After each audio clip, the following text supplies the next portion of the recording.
Okay, good evening, everyone, and welcome to a regular meeting of council on February 1st, 2024. I'd like to call the meeting to order at 7:31.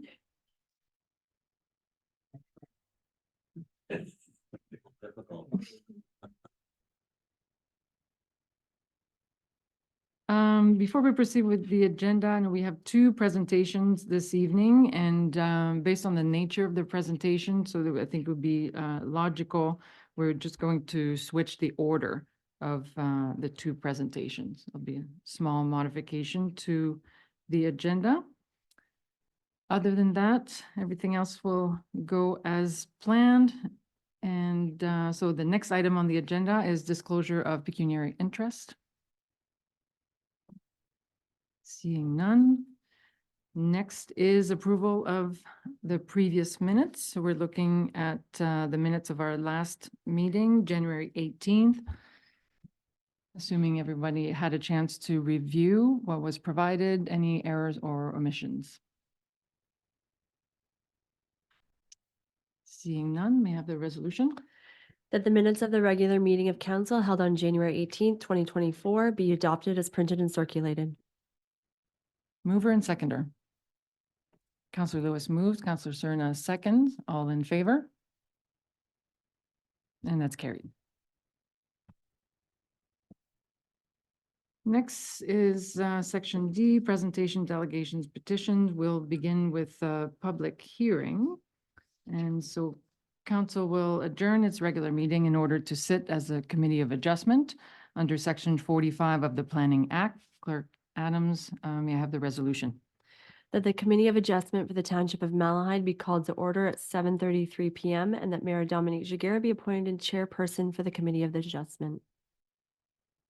Mover and seconder. Councillor Lewis moves, Councillor Leach seconds. All in favor?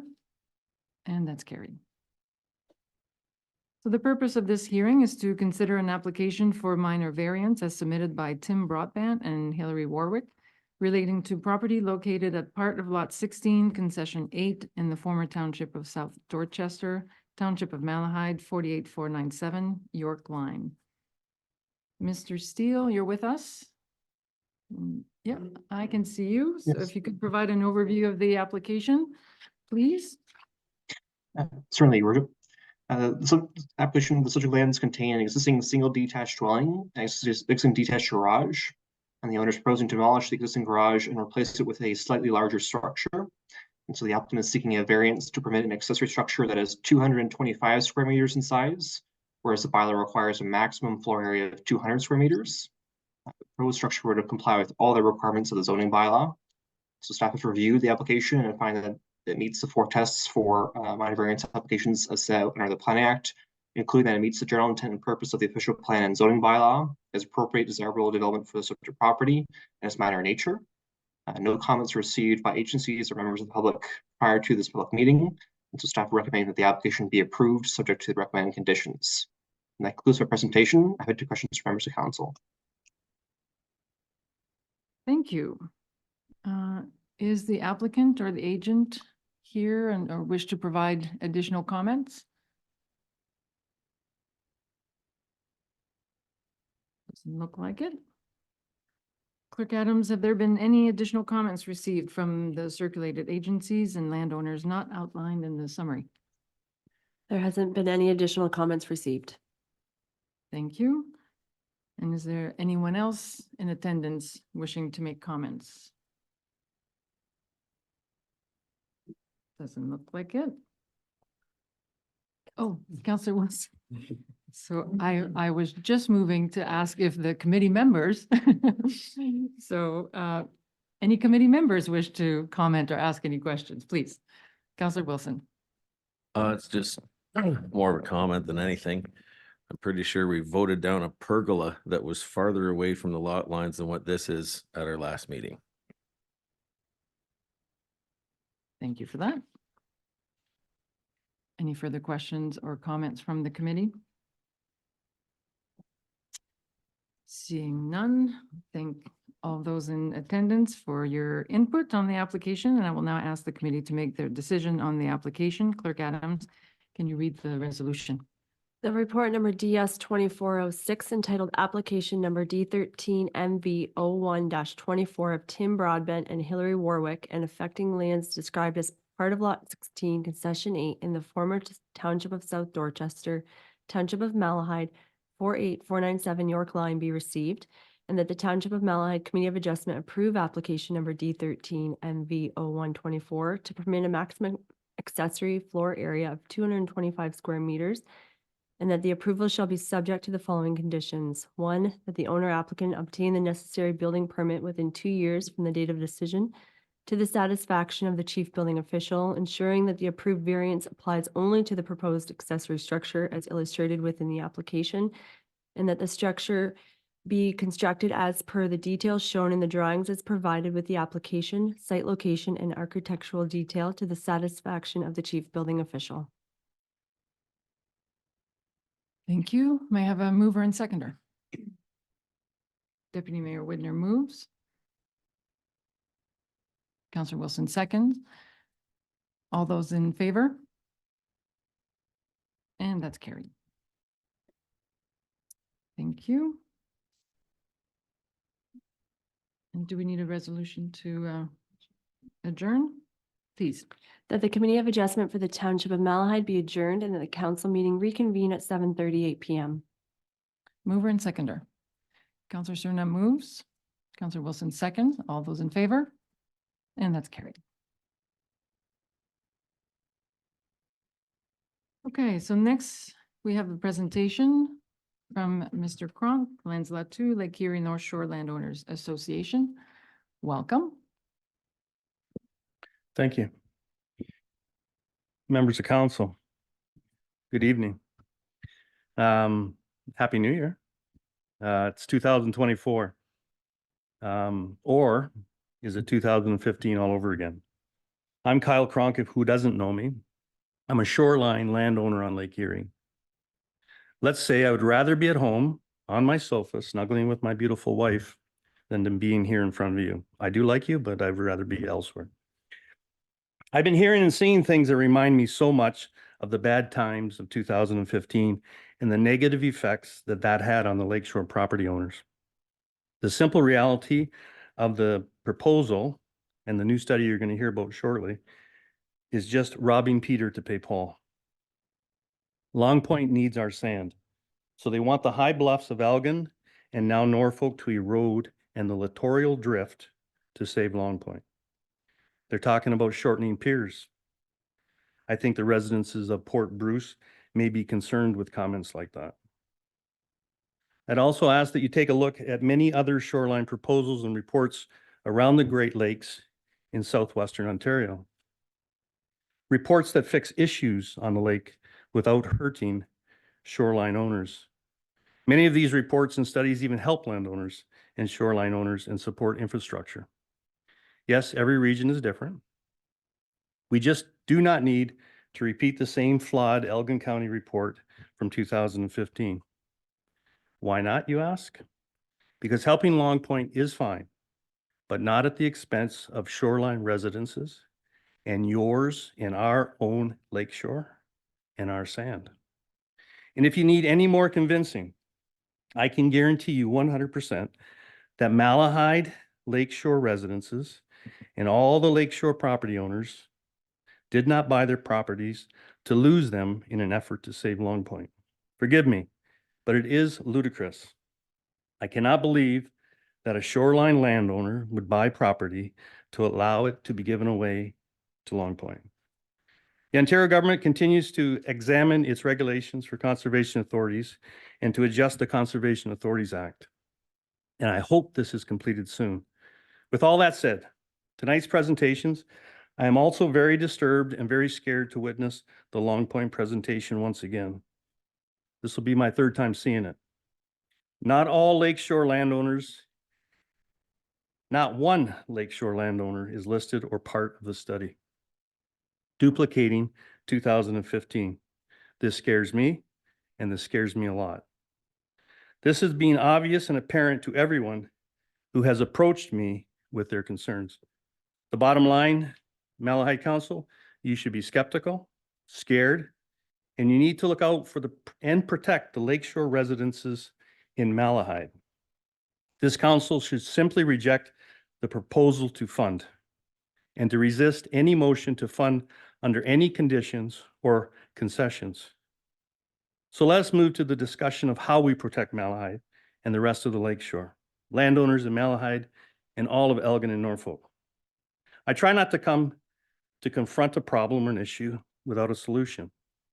So here's my solution.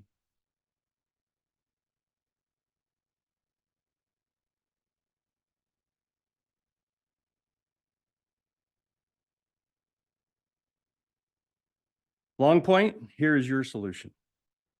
Build a 50-meter jetty directly southward off of the lighthouse at Long Point.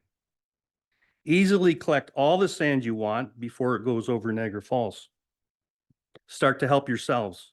It will probably help all the way west to Port Burwell.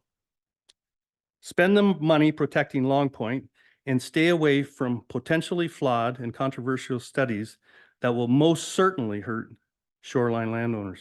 Council, again, please reject the proposal for funding and please send the message. Think about this. Landowners have been excluded from this process right up to now. And for what reason? Be afraid, be skeptical, and always remember 2015. Thank you for allowing me to speak on this contentious issue. Lensla members and Lensla 2 members are active and aware. I thank you all, and I'm happy to take any questions. Thank you, Mr. Cronk. Any questions or comments from members of council? And there is another presentation on the same topic, so we can also combine all the questions and comments if you wish. For now, I'm not seeing anything. Oh, Councillor Cerna. Thank you, Madam Mayor. Mr. Cronk, please refresh my memory. If you put a extension on there, isn't there a thing that something happens to the east and a beach comes to the west or something like that? Explain that to me again, because Again, I'm not a coastal engineer, and maybe somebody that's getting paid big bucks should do that. Maybe study it, not sure. But in my humble experience, living on the lake all my life, if you build a jetty straight off of that point, right, southward, it's going to collect sand to the west. It's going to collect a lot of sand. It's going to protect that whole spit, they call it. And there's nobody to the east that thing can affect. And it is somewhat of a myth that erosion does increase to the east if you put out a jetty or whatever. It may look like it increases, but what really happens in reality is the west stops and the east continues. So it looks worse than it really is. And there may be some swirling effect, but it all depends on how you position that jetty in what direction to stop the swirl on the east side. And again, engineers have done this. The Corps of Engineers do it all the time on the other side of the lake. This is a really, really good idea. but in reality, it builds up sand and it stops the erosion. Does it not? Yeah, and this is where their money could come in, where they could build dunes, plant grass.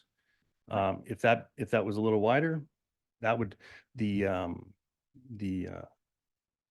effects of that for tourism would be huge, absolutely huge. But it's not our area, so that's my suggestion to them to fix their problem and to look at it.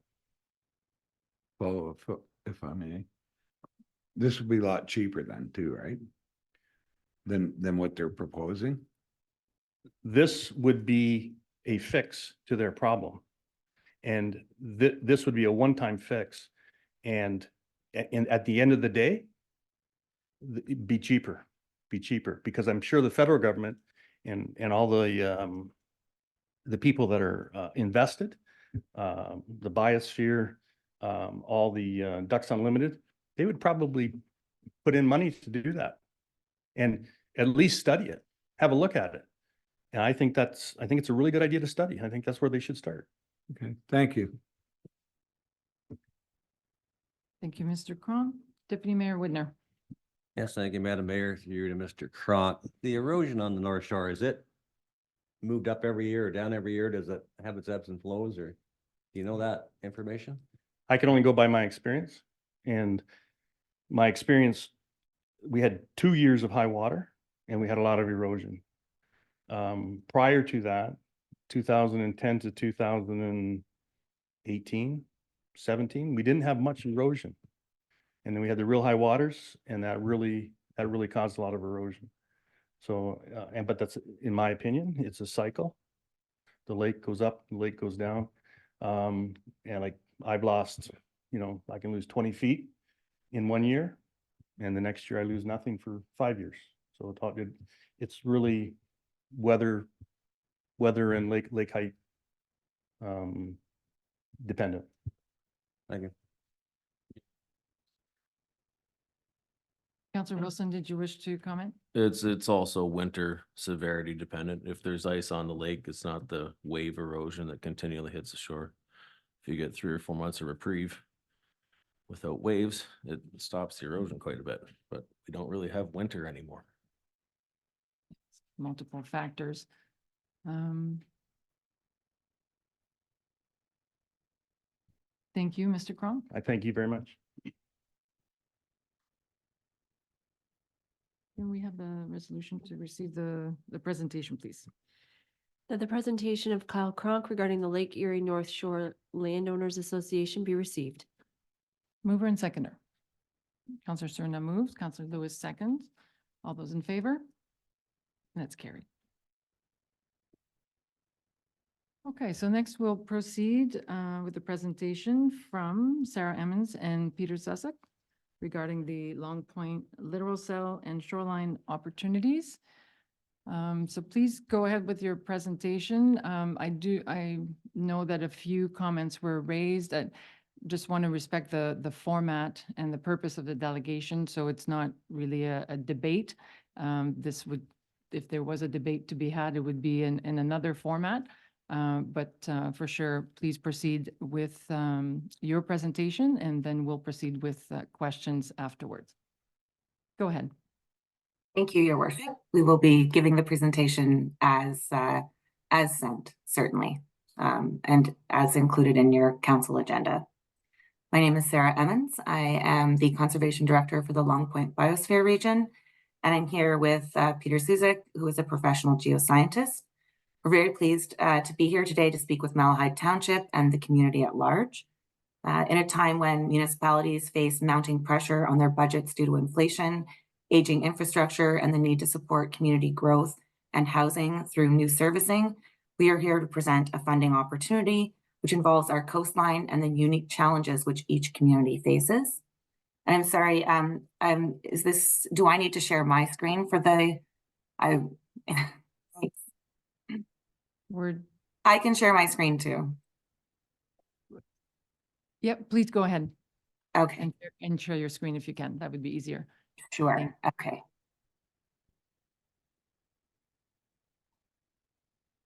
Please don't take this out of my 10 minutes.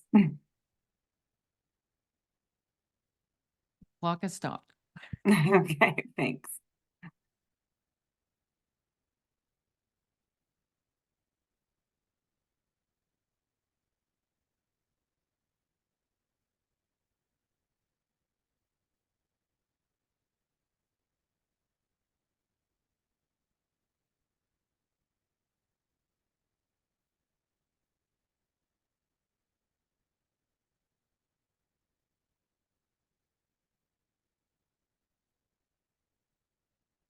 Okay. Can everyone see the screen now? Yes, we can. Thank you. Okay, thank you very much.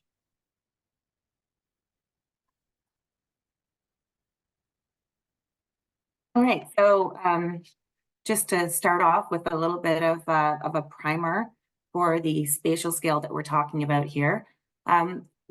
this is a project which involves the entire littoral cell. So a littoral cell occurs on the coastline and consists of zones of erosion, sediment transport, and deposition. They're naturally dynamic systems, and the natural movement of sand and gravel acts to reduce erosion along the shoreline. And I think everyone at a municipal level is certainly very familiar with the concept of watersheds. We manage our streams and our rivers at a watershed scale, and that this littoral cell is the correct spatial scale to manage and look at the challenges that we face along our coastline. I'm sorry, can you see the slides? Yeah, okay, great. So the North Shore of Lake Erie is world-renowned for the natural and cultural heritage that we have, our recreational opportunities, our blue economy, and our agricultural communities. But our shoreline faces multiple challenges, and that includes disruptions to natural sediment movements along the shore. Climate change is projected to lead to higher lake levels, less ice cover, and more exposure to winter storms. As a consequence, erosion rates will continue to accelerate across the entire littoral cell. This results in damage to private property as well as infrastructure. Regional approaches and nature-based solutions are needed to adapt to the challenges ahead and to take action to increase coastal resilience. This image depicts the result of some of the accelerated erosion due to the disruption of sediment transport. Our hope is to reverse this trend by restoring a more natural sediment movement across the North Shore of Lake Erie. So to reverse these negative trends and the future projections, all levels of government and local communities across the littoral cell should collaborate at the appropriate spatial scale to increase resilience to these coastal hazards. Working together, we can develop common goals and co-develop solutions with the engagement of the government, local organization, and community. In the fall of 2023, there was conversation and discussion within the conservation community that the federal government may be releasing funds to address coastal resilience and the health of the Great Lakes. And in the fall, there was funding from Natural Resources Canada that was released, and communities from example, Lake St. Clair, Essex, Rondeau, and Pelee applied for this funding stream. We were not at that point ready to address any kind of funding application. These are very, very detailed and involved. And so by December, we had adopted the term working group to recognize that this was going to be an ongoing collaboration. And now there are more than 25 members in this group. On December 15th, there was a second funding stream that was released through Environment and Climate Change Canada. And this was aimed at restoring and protecting our critical coastal areas.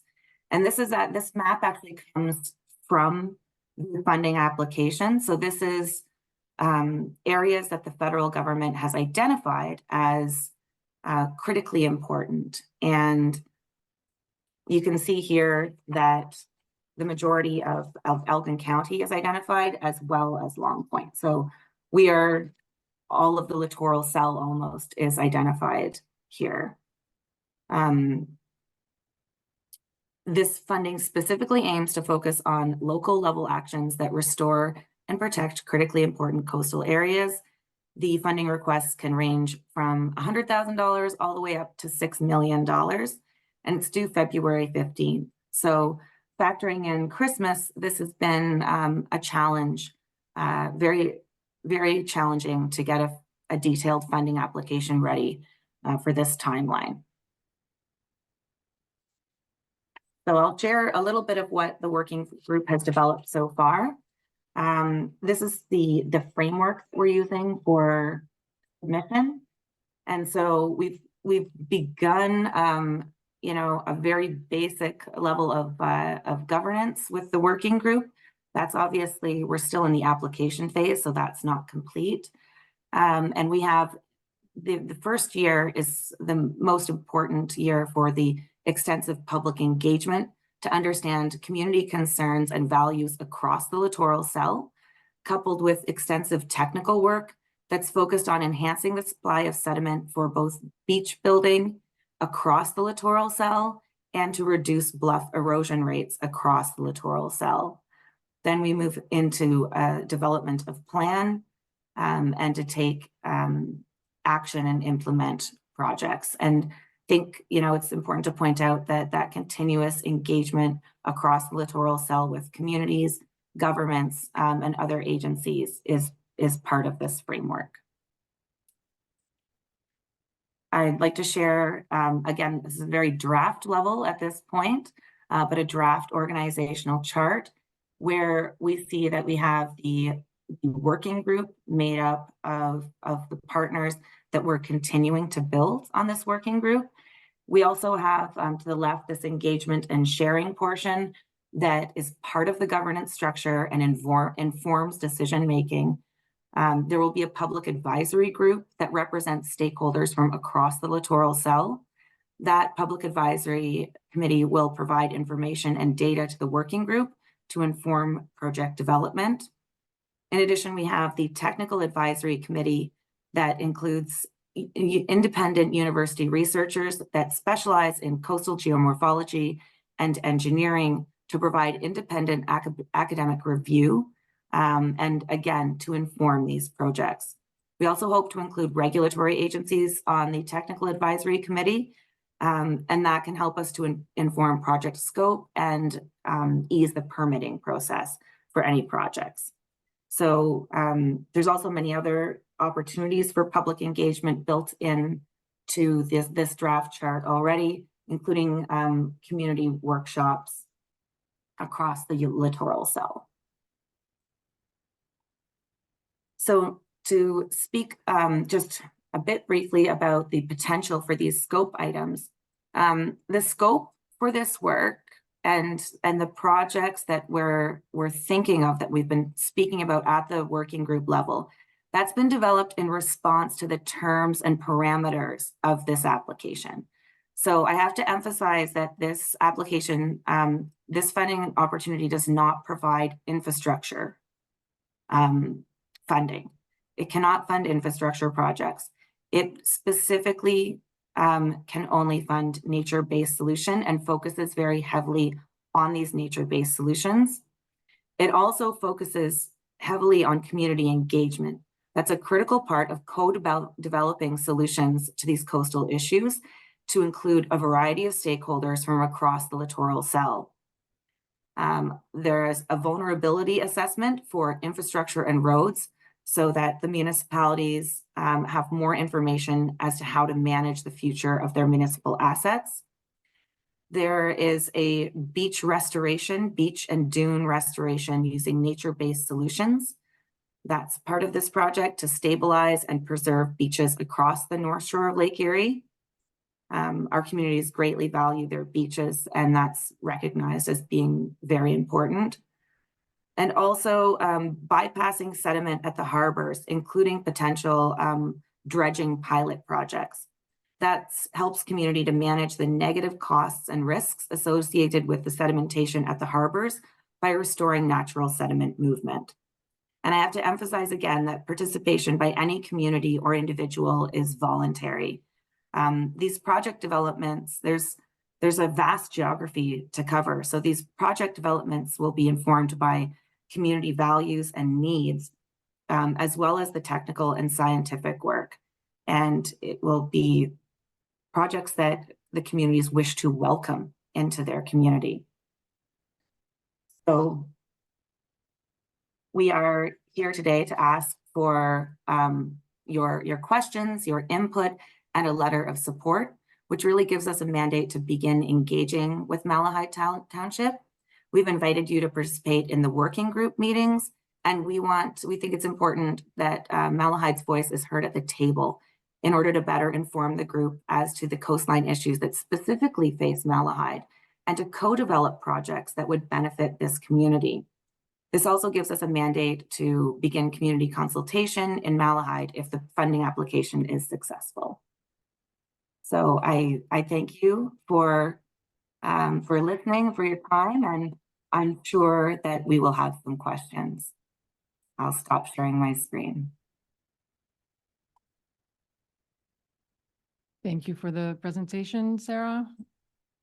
Members of council, questions or comments?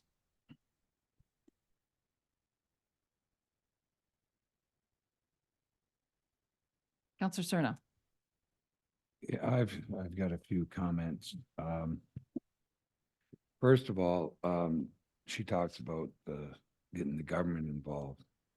And since I've been on council and part of the Catfish Creek, I've seen the province cut their commitment to the conservation authorities, big time. It's gone from $340,000 down to $40,000. So I don't think the province is one that you can lean on for any support on anything you want to do. And the problem is they keep cutting, but they still want to tell you what to do. And they want to dictate. And Port Bruce is a fine example of that. And she talked about beach building. Well, come on down to Port Bruce and we'll show you how to build a beach. But if she's going to go down there, she better bring a bulldozer and a machete, because that's how we build a beach down Port Bruce. And the only reason it's like that is the government says it has to be natural. So that's the problem I see when you get all these experts together and you get the province still is going to have the final say. So you can get all these people together in this, that, and next thing. But if you don't have the authority, it's a waste of time. Thank you.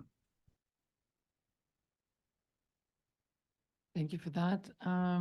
Ms. Emmons, did you want to clarify if this particular application is for federal funding?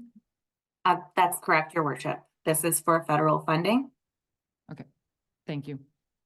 but there are obviously many other areas that are not provincially regulated. We are, we've had conversations with the province, but there's many other areas that are not provincially regulated that might benefit from the project based on community feedback. Okay, thank you. Further questions? Councillor Wilson. Through you, Madam Mayor. The presentation that we got given at the Kettle Creek Conservation Board was slightly different than this one. I guess maybe it was a little more in depth, but part of it was basically removing the pier at Port Burwell. Maybe that could head down to Long Point. But back when Scott and I were skipping out of school, we used to park where the Bayham municipal stuff is down there. We used to be able to park there and walk to the beach. Now they've got dune restoration and you're not allowed out on the pier. I didn't think you're allowed to be kept away from the water. Thought that was public. But you can't get to the beach. You have to pay to go through the provincial park to get to the public beach. So I don't think much of that, but that's a little off topic. But I just wondering why there was no mention of any of that part of the project in this presentation. Just curious. Ms. Emmons, do you want to comment on any discrepancy between the two presentations that may have been received?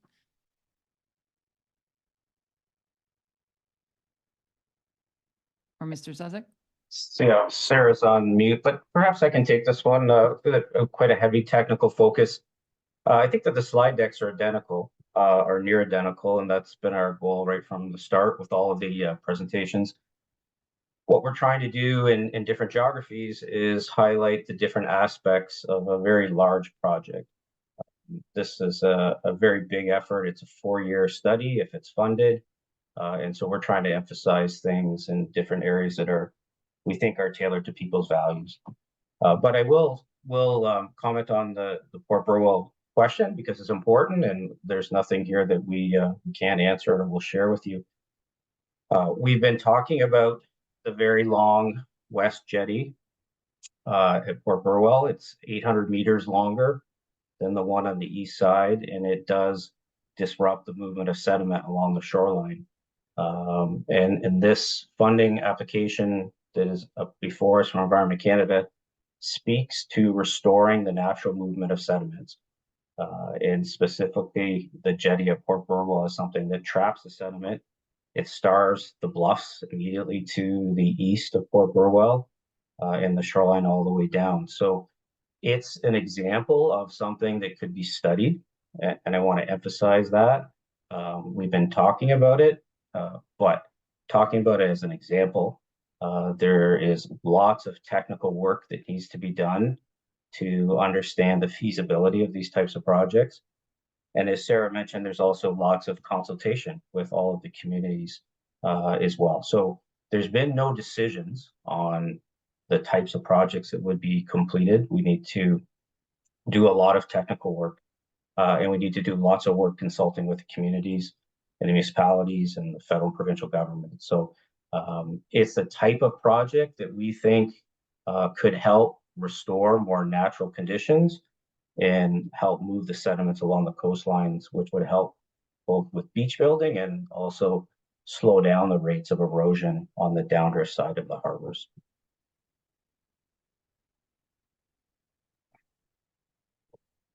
Councillor Wilson? Through you, Madam Mayor. The tobacco farm that my dad primed tobacco on when he was a kid is in Lake Erie. It was just west of Port Bruce, and it's not there anymore. A bit of this is time marches on. It's hard to stop geological forces. But on one hand, we don't want urban sprawl. We want to save our farmland.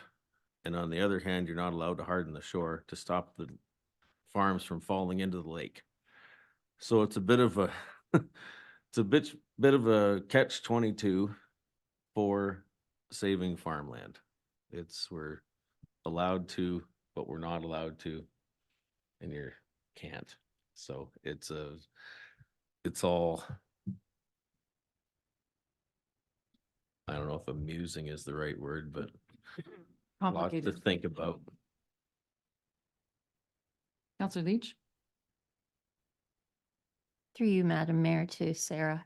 So you're bringing this presentation to council for a letter of support so that you can proceed with your grant application to secure funding to potentially for the whole littoral cell, which then will provide you the opportunity to move forward and develop broader community engagement to determine the projects suitable for the shoreline, correct?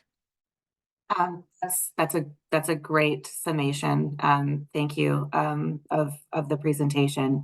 And I think, I mean, we will be moving forward with the funding application with the working group that we have, but we genuinely desire the broadest consultation possible and the most involvement from our municipalities and our communities along the littoral cell. That's the truly the spirit of the project is inclusivity and hearing the voices of the various communities across the littoral cell. Thank you. Deputy Mayor Widner? Yes, thank you. Madam Mayor, just a question. You're applying for funding, you want to apply for funding, that's fine. Do you think it'd be more just for studies, or could we actually get something done and see if there's some results, or? I'm just curious, thank you.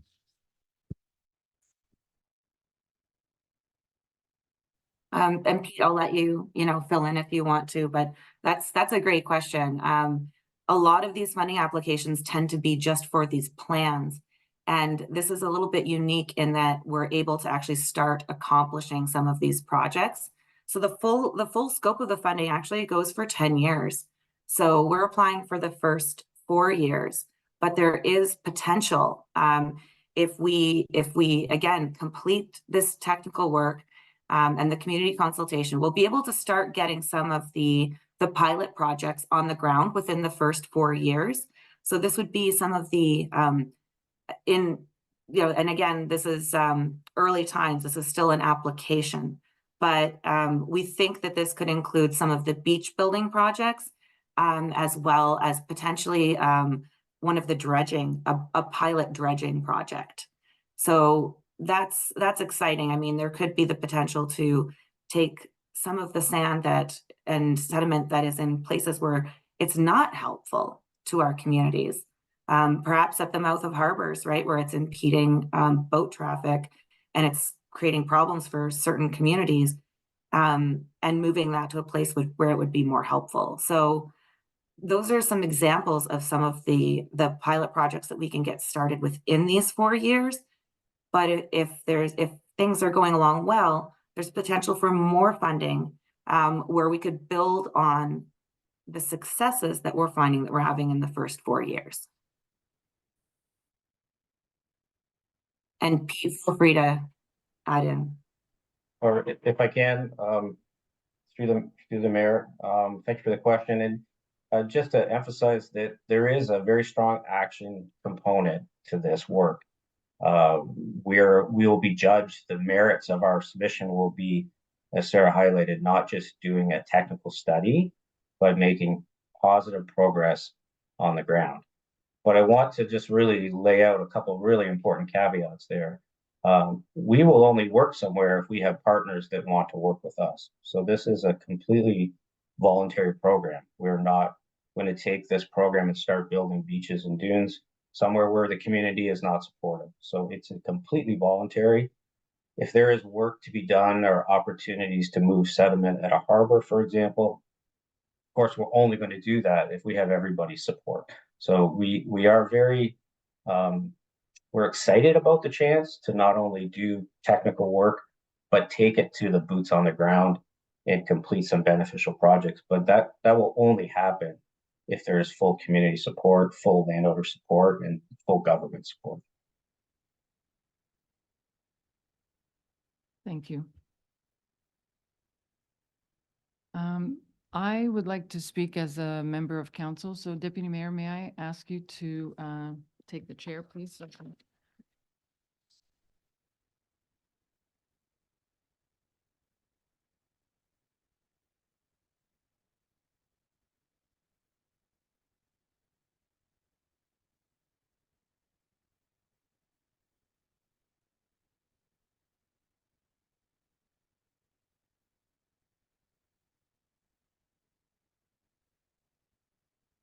Careful what you wish for. Mr. Chair, may Yes. I? Yes, you may, go ahead. Thank you.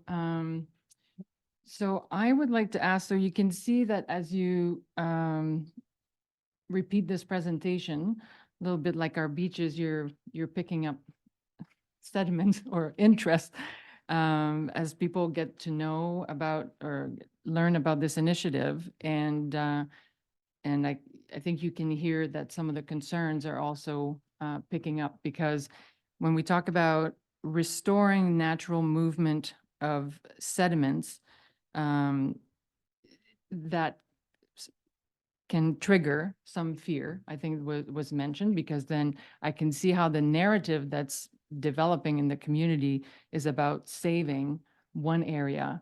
And if there's a deficit in one area, well, in order to fix it, that sand has to come somewhere. So I can totally understand why then immediately we would jump to, fear of, okay, where is the solution for one area going to harm another area? So I get that. And we've had other shoreline management projects before, and I think there were a lot of really good lessons learned. So I'm wondering, based on what I've heard from Malahide residents so far, and for the record, I'm not a member of Landsla. And so, like I said, I'm speaking as a member of council. I'm wondering if our support, like if we could suggest some parameters that would be included, and those parameters could hopefully prevent some of the issues we ran into in previous projects. So for example, and I can send this to you for perhaps for the working group's consideration. And also thinking that it so happens that we do have a special meeting of council next week. So if you needed to take this back, for the working group to consider those parameters, and then perhaps we could come back to council here and then consider a letter of support. So parameters, for example, would include that this project, and this would be included in the funding application or included in our letter of support, would be that divergent scientific opinion will be sought and included in advisory committees, discussions, and any publications, and written dissenting opinions, if any, would be included. So that'd be the first parameter. Secondly, that citizen landowners would be included in the governance structure. So beyond just consultation, they would actually be part of the governance structure, probably as part of the technical advisory committee. And the knowledge of landowners and citizens would be included as part of the data collection process. Because I think it was mentioned earlier, like landowners actually have themselves a lot of data that I think needs to be included. Third, the budget would include funding for at least 2 peer reviews at the conclusion when we're getting ready for recommendations.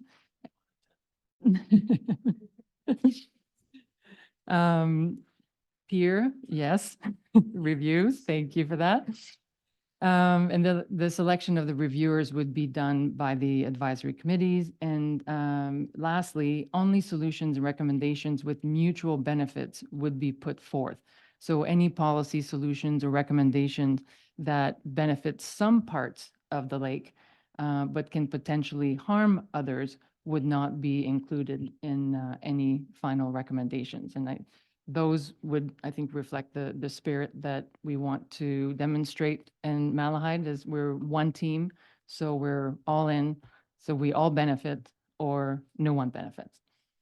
So those would be the parameters I would like the working group to consider.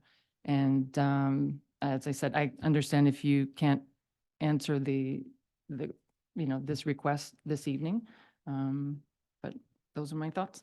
Thank you, Mr. Chair.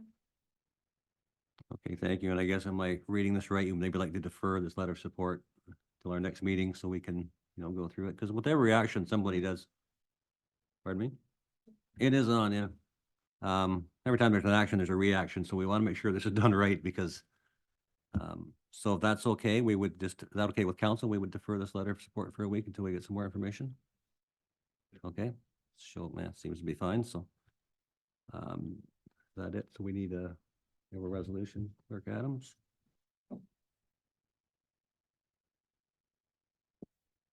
That the presentation of Sarah Emmons and Peter Zuzek regarding Long Point littoral cell and shoreline opportunities be received, and that council defer the letter of support until they receive further information from the working group at this special meeting on February 7th. All in favor? Mover and seconder, okay, yeah. I'm new to this, right? Serna and Lewis, all in favor? Carried unanimously. Thank you to your worship and council, and we will bring those suggestions back to the working group as you suggested. We appreciate the thought that you've put into this. Thank you. Thank you for having the presentation, appreciate it.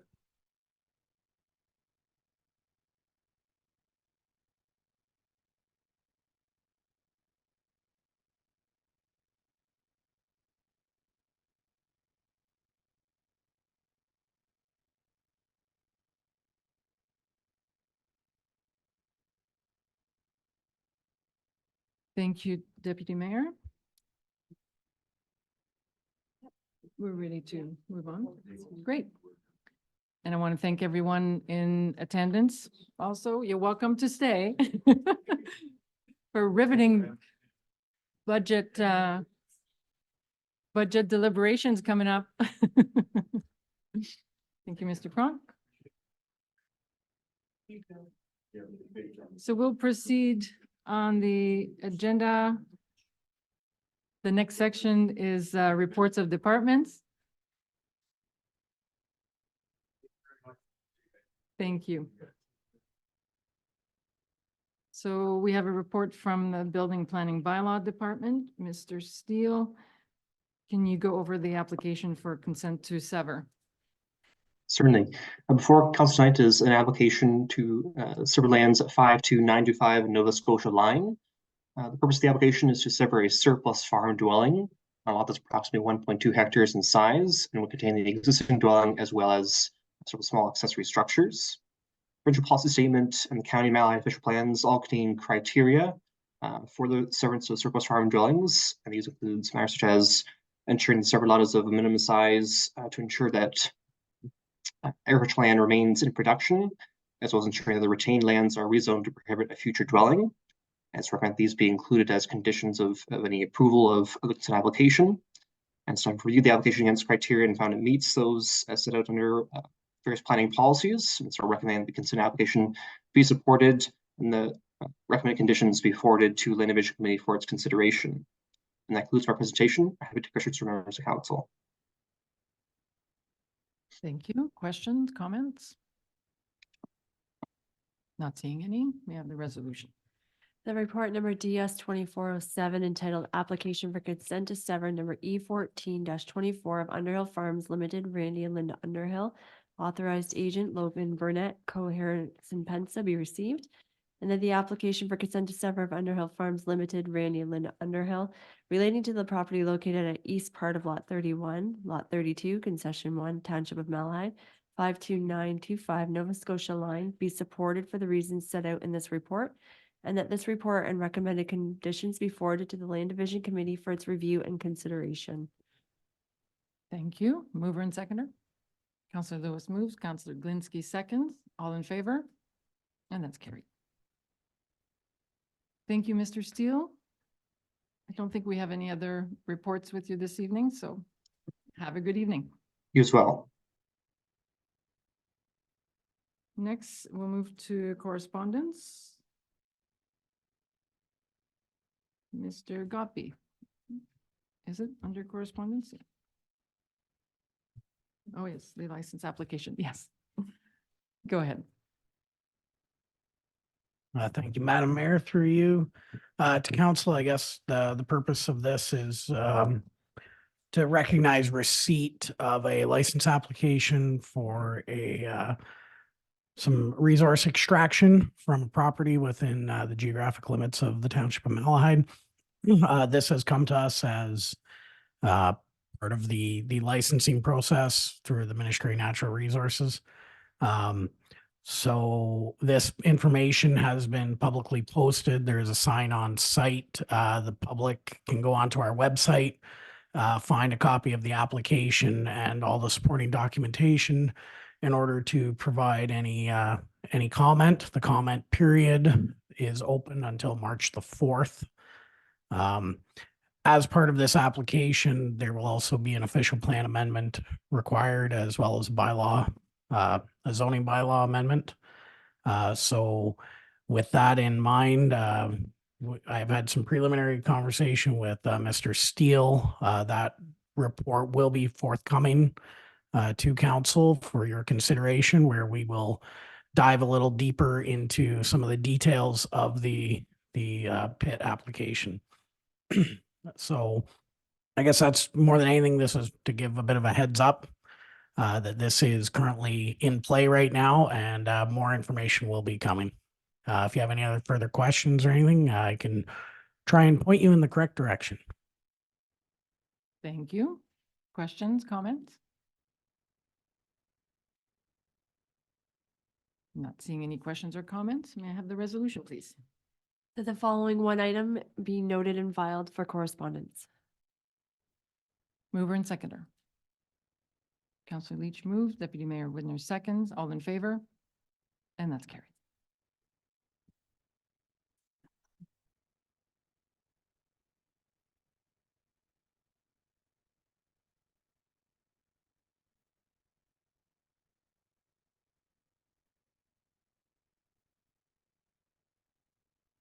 Okay, any other business? Deputy Mayor Widner. Yes, thank you, Madam Mayor. Today I did attend an OPP meeting put on by the OPP at Springfield Hall about fraud and fraud prevention. Actually, quite interesting. They had 40 attend. We had a member of the OPP there to talk about it. Only 5% of fraud is ever reported. There's a big embarrassment factor about fraud. You got caught, you don't want anybody to know. And they want to really change that because lots of people have had their accounts cleaned out. And it can happen very easily. And lots, like some of the suggestions, yeah, lots of the fraud calls are made early in the mornings. They catch you off guard. And basically, what they want you to do, just take your time, don't get pushed. And if you just have any doubt, just hang up and don't answer any questions because they could even record your voice to be used against you at a later time. I didn't realize there's all these kinds of problems, but it was very interesting. Good turnout for it. Recently had one this weekend from a former member of this council. Sent me an email saying, can you do me a favor? And it would all look legit. That email was fine. Mine was fine. I said, okay, what? And then someone's dying. They need this, they need that. Go get a gift card for me and I'll pay you back. I mean, that's unreal. So I called the individual and he had his whole computer was hacked, lost all his contact. But you know, that's pretty scary what's that close to home. So anyway, I thought that was very good. And there is a presentation you can get through the OPP about it. So it wouldn't be a bad idea to have a look at it because I think we're all wary sometimes of some of the crap we get, right? I'm lucky I've got one son that's pretty smart at it, so I'll text him, nope, just get rid of it, Dad. But it looks good. A lot of it looks good. So, and secondly, Thames Valley Board voted this week to turn down the policing in the schools. I did watch the video. There were some good arguments made, but our local board trustee members supported us and supported putting them back in. Thank you for that, Smith and Ruddock. Like you say, there was good arguments. My only thing is like, what are these students going to do when they get out of school and they get pulled over by a cop? They won't know how to handle it.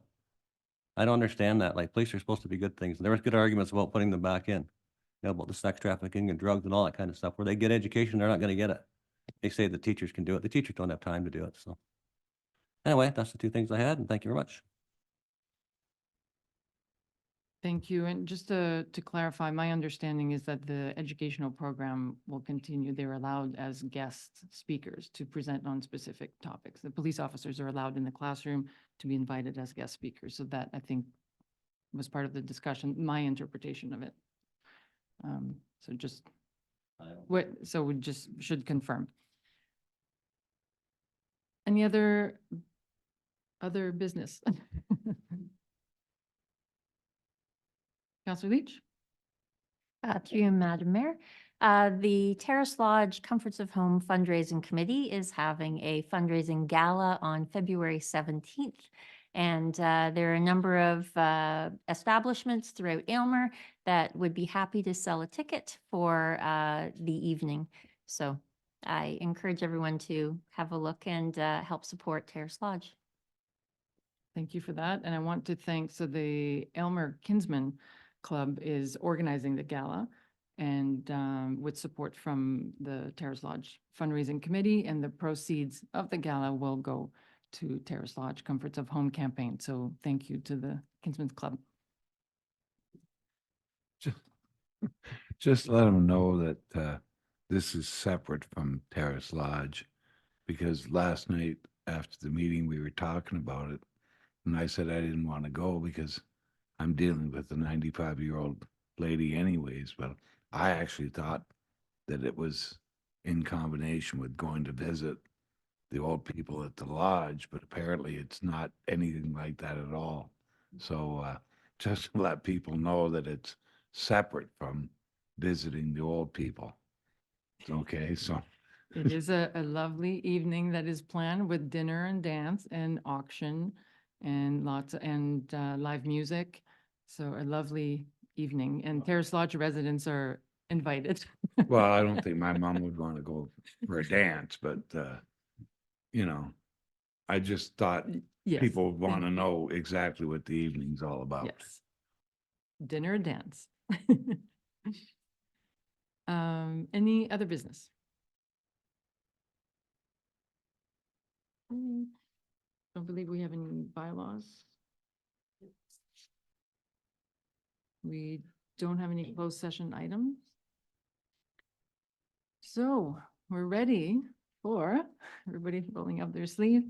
We'll move into committee of the whole to allow for deliberations and just a little bit less formal discussions. So we'll pass a resolution to move into committee of the whole and proceed with budget presentations and deliberations. So may I have the resolution, please? That the committee of the whole meeting relating to the 2024 draft budget be called to order at 8:31 PM to allow members to participate in budget deliberations. Mover and seconder. Counselor Cerna moves, Counselor Glinski seconds, all in favor? And that's carried. So I was just going to ask a 5-minute recess before we launch into what I understand is the Super Bowl for treasurers. 5-minute recess.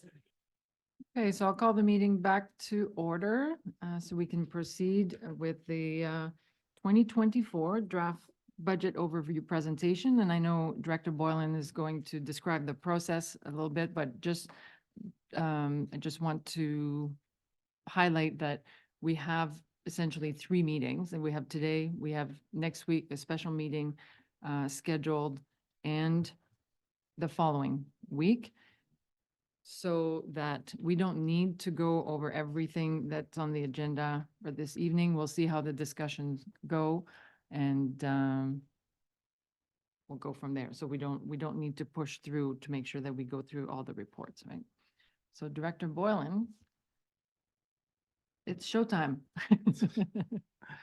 Thank you very much. That saves me some time explaining the process. So for tonight's meeting, it's mainly to just convey and clarify information to council.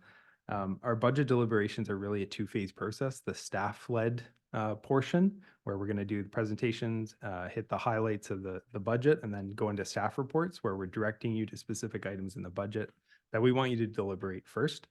And then starting hopefully on February 7th, depending on how discussions go, we'll enter the council portion of budget deliberations, where you're asking, whatever issue is of concern to you. We don't go through department by department and do presentations. Rather, it's council identifies an area, asks about it, and then staff clarify. And we work together to come to a consensus at the end of the meeting. So for tonight's presentation, I've got a few things to present to council, starting with an economic update, proposed tax increase, impact on property owners, operating budget summary, operating budget drivers and cuts, a capital budget overview, and reserve forecasts. So starting with our economic update, CPI was 3.4% over last year. This has some impacts on our operating budget, particularly for wage adjustments. Our staff are receiving well, nothing's passed yet, but in principle, a 3% for non-union, and we're working with the union group on a new collective bargaining agreement. Our service contract provisions, specifically, some of our large ones include the waste collection contract, are stipulated to increase by inflation as well. So there's operating budget pressures in that regard. And then just general other supplies and materials are also going up in cost. So all of that needs to be factored into our operating budget estimates. As well, residents, their cost of living has gone up, food, fuel, utilities, etc. So we do keep that in mind. We like to pass budgets that are generally in line with inflation, but there's good reasons why this budget is not able to accomplish that. And we'll go into that as part of this presentation. Another price index is the non-residential building construction price index, and we see this primarily impacting our capital budget. So this is an index that measures our the commodity prices that go into our infrastructure projects, and it tends to increase by more than just general CPI. Over the last year is 3.98%. And lastly, our prime lending rate. So this affects our operating budget investment income, particularly interest earning investments, bonds, things of that nature. Our capital budget, it dissuades us from taking on debt to finance new capital projects due to the cost of interest. And for residents, it impacts their mortgage renewals. So residents have been dealing with high inflation over the last couple of years. Now we have a high interest rate environment. They're renewing their mortgages, and their mortgage payments could, in some instances, go up by hundreds of dollars every month. So that's something we also take into consideration when we prepare the budget. So here's a more long-term view of those trends. So from 2020 to 2022, the township's costs increased dramatically, with CPI averaging 6% per year and residential construction averaging 18% per year. Like many municipalities in the province, the township has tried to hold back some of the costs of inflation on property taxes. But our levy increases have been below the cost of inflation every year since the pandemic started. And during this time, we cut a fair amount of spending from the budget and also experienced some assessment growth, which further mitigated the impact on residents. So although we see the rate of inflation has slowed during 2023, prices have not gone back to pre-pandemic levels and likely never will. In order to continue to provide services, most of which are legislatively mandated, we need to account for the new cost of goods and services, particularly pertaining to infrastructure projects. Although the 2024's budget recommendation for a 6.88 levy increase is likely disheartening for council and residents, we believe it is a reasonable and responsible increase given our unusual circumstances. And that is particularly in reference to the non-residential construction price increase, which is the green spiking line on the graph before you. So in summary, for 2024, we have our recommended 6.88 levy increase, which is partially offset through some assessment growth, resulting in a 6.77 tax rate increase. A 1% increase in our tax rates generates additional $83,000. So if the budget is approved as presented for 2024, we'd raise an additional $571,405. So really the key to understanding why taxes are proposed to increase is to track where this additional $571,405 is going. So I know calculating the impact on property owners is likely more complicated than we would like for it to be, but property owners in the township do pay taxes to three different government entities: the township, Elgin County, and the province of Ontario. So here I'm showing what a median residential property assessed at $250,000 would pay. A property owner would pay $1,926 in 2024, which is $122 higher than in 2023. We also charge residential properties a $50 garbage levy. We're not proposing an increase to that levy for 2024. So overall, on the township side, if you want to include the garbage levy in the calculation, it's a 6.58% tax increase. We're told that the county will be deliberating a 3.7% rate increase, and the province will be keeping their education tax rate the same as last year. So on a consolidated basis, the tax rate increase would be 4.71%. So when self-assessing how a potential property tax increase could impact you, my recommendation would be to take the 4.71% and multiply it against your taxes that you paid in 2023. Moving into the operating budget. So a combined 57% of property taxes is used for road network operations and capital asset funding. Another 18% is spent on emergency services, including fire and police. 13% is spent on administrative costs such as management, IT, human resources, legal, and financial management. The remaining 12% is spent on planning services, parks, recreation, cemeteries, and waste collection. So this kind of property tax allocation is characteristic of a rural municipality like ours, where funding is primarily directed towards infrastructure. This also makes us particularly vulnerable for increases to infrastructure commodity prices, which is something to take in consideration for our budget. Also of note, some of our services are not paid through the township's property taxes. I just wanted to highlight that for council. These include building services, which are solely funded through building permits, water and sewer, which are funded through the respective utility fees, animal control, which is funded through dog tag fees, and county road work, which is funded through the county road maintenance agreement. So moving into the some of the main drivers of the 2024 budget, starting with our capital funding. So annual capital funding is recommended to increase by $189,000.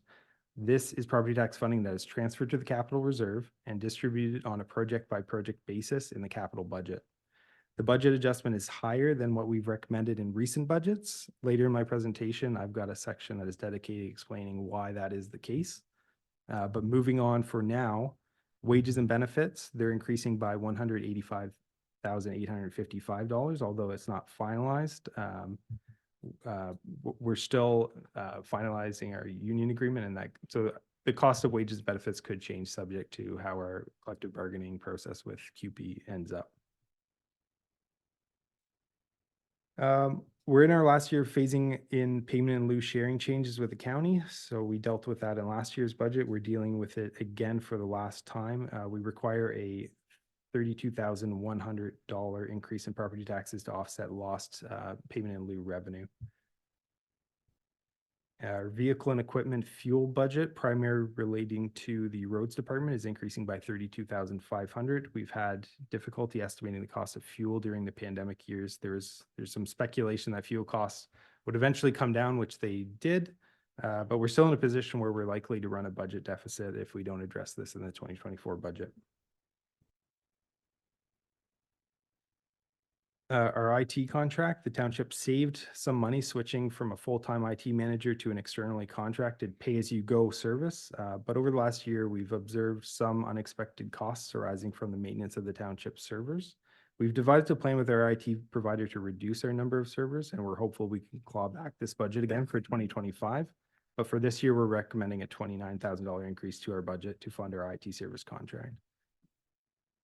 Legal expenses, a $25,000 adjustment is recommended for legal fees in 2024. We haven't closed off our 2023 financial year yet, but I've noticed our legal costs have exceeded our operating budget again, and this is starting to become a trend. Our existing budget of $15,000 is really just not adequate to deal with the numerous challenges we face, from Drainage Act disputes, OLT hearings, EECC governance, potential boundary adjustment, like the list goes on. So I really think we needed this kind of adjustment for the 2024 budget. Based on the EECC draft budget, we've estimated a $9,143 increase to the township's portion of operating costs. My understanding that a revised EECC budget was approved last night, so I believe that budget requests additional maintenance. So this dollar figure may have to be updated at our February 7th meeting. And then conservation levies increased by a combined $14,998. So that comprises of the adjustment to external boards for $24,141. Provincial Offenses Act fines, we're downgrading our estimate for POA revenue for 2024 based on underperforming fine collections over the last few, over the last few years. So POA collections have dwindled after the pandemic due to court backlogs. Based on the discussions with the county, who administers this program for us, it is not clear if or when the township will collect the fines levied during that period. Although the pandemic has long since ended, we've received no POA revenue at all during 2023, and as such, we're reducing our revenue estimate by $20,000, but we'll continue to monitor for 2025. New position being requested here. For a manager of community relations and economic development. By now, you've had a chance to read the staff report on this item. Our CAO will be presenting it later tonight. For community grants, we budget based on approval of all requests. So if all requests are approved, an additional $15,594 would be in funding would be required. Our Community Grants Committee has taken a review of all applications and has prepared their recommendations in a report being considered by council tonight. They're recommending a fair amount of cuts. Depending on how that's received tonight, I'll have a costing update for council at our February 7th meeting. We also have a report recommending the elimination of the special area levy in Springfield relating to streetlights and sidewalks. If approved, $31,373 in costs would be shifted from the special rate payers in Springfield to the general tax base. And we will also be presenting a report on that tonight.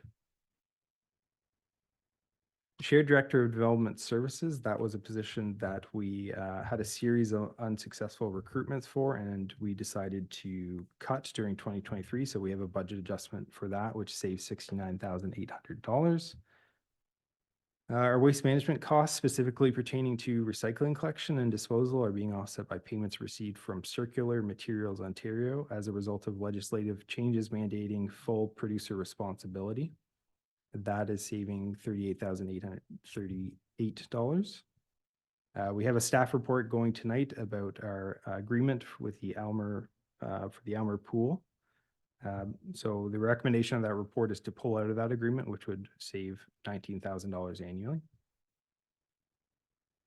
And contributions to our contingency reserve are recommended to be suspended for 2024, resulting in a levy reduction of $34,200 for 2024. Lastly, we have a proposal for council to consider tonight through a report involving a migration to Laserfiche Cloud, which is our document management software. We expect to save $12,400 annually if that proposal is approved. So on a departmental basis, this is where the additional $571,405 in new property taxes for 2024 is coming from. So this is really just a reflection of the items we just went over. So debt and reserves, like that's our contribution to capital of 189,000 minus the suspension of contingency funding. Road operations pertains to a lot of the wage adjustments we've been going over. Planning includes the cuts to the shared director of development services, plus the new position being requested, and so on. Administration houses our legal. I won't go over each one, but on page 17 of the budget, this table is displayed, and then the 60 pages after explain each department's budget changes in detail. Going into the draft capital budget. So staff put together a multi-year capital budget for 2024 to 2029 based on the life cycle strategies adopted in the township's asset management plan. These strategies were determined to be the most financially efficient way to maintain the condition of the township's infrastructure. Spending over this period is estimated at $27 million, with 60% related to road infrastructure. Fleet and equipment replacements as reviewed by the Fleet and Equipment Committee comprise 12%. The township's 50% share of the EECC is another 12%. Fire and emergency services, primarily fleet replacements, account for another 10%, and all other categories add up to 6%. So again, this is kind of the similar alignment to our operating budget spending. Most of our financial resources are applied to roads with a bit of a secondary focus on emergency services. So from a historical perspective, we're set up to fund a capital budget like what we see here from 2019 to 2023, where spending was $2.8 million per year. We had a high in 2019 of over $4.5 million, but this was due to the Port Bruce Pier, which we debt funded. So moving ahead, a bit more of a grim picture, we're estimating average capital budget of $4.2 million. Our highest spending year is actually this year, where we're looking at nearly $4.8 million in new requests. This excludes carry forward projects from last year. So obviously a transition from 2.8 million to 4.2 million is going to put some pressure on property taxes. But before we go into the funding side of things, I think it's worthwhile to look at why this increase has occurred. And we have two capital budget drivers. The first, again, being inflation. So this is our non-residential building construction price index. Over the last 10 years, again, at the start of the pandemic, we saw cost rise. Non-residential construction prices rose by nearly 32% from 2020 to 2022. So tax dollars just aren't going as far as they used to. We experienced this firsthand during our tender season last summer, where we had to defer some work on College Line and Chalet Line, which those tender prices came in hundreds of thousands of dollars over budget. So we've tested the market, and we built in the new pricing into our long-term capital plan. And the second is the EECC capital budget. So we have a new long-term forecast from the town of Almer, which is informed by a recent facility condition assessment. The graph in my presentation compares last year's forecast, the 2023's forecast, to the new one for 2024. The capital budget was recommended to increase from an average of $390,800 per year to $849,728. So it's quite an increase in spending estimated for the EECC. And that again is having an impact on our capital budget and what we're deciding to do with our funding going forward.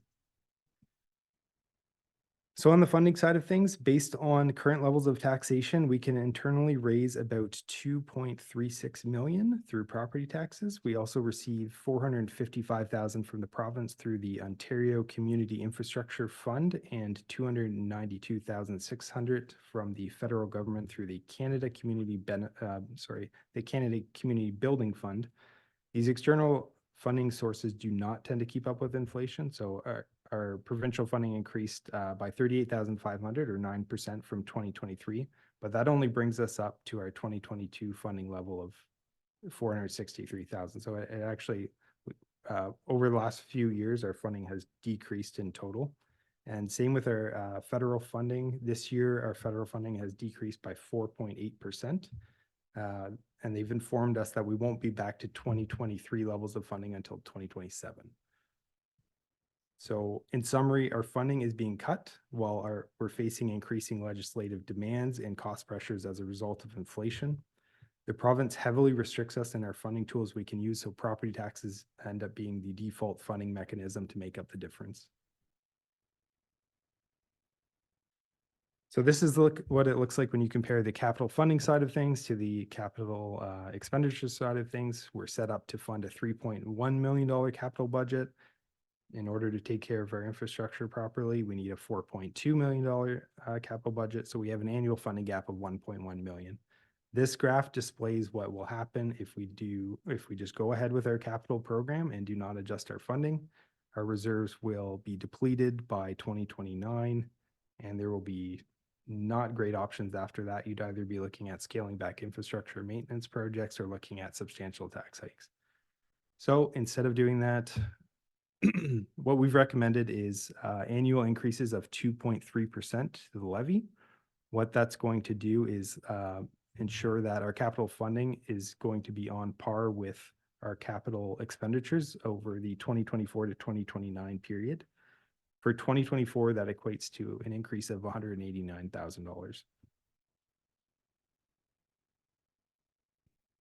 So this is a bit of a commitment by council. If it decides it wants to go ahead with the capital plan as presented by staff, there's a bit of a commitment here to allow reserves to be depleted or drawn down a little bit in 2024 and then recuperated on the back end. We also have an update from the EECC. My understanding is that they're recommending some deferrals in their capital program. Ultimately, my funding recommendations do not change because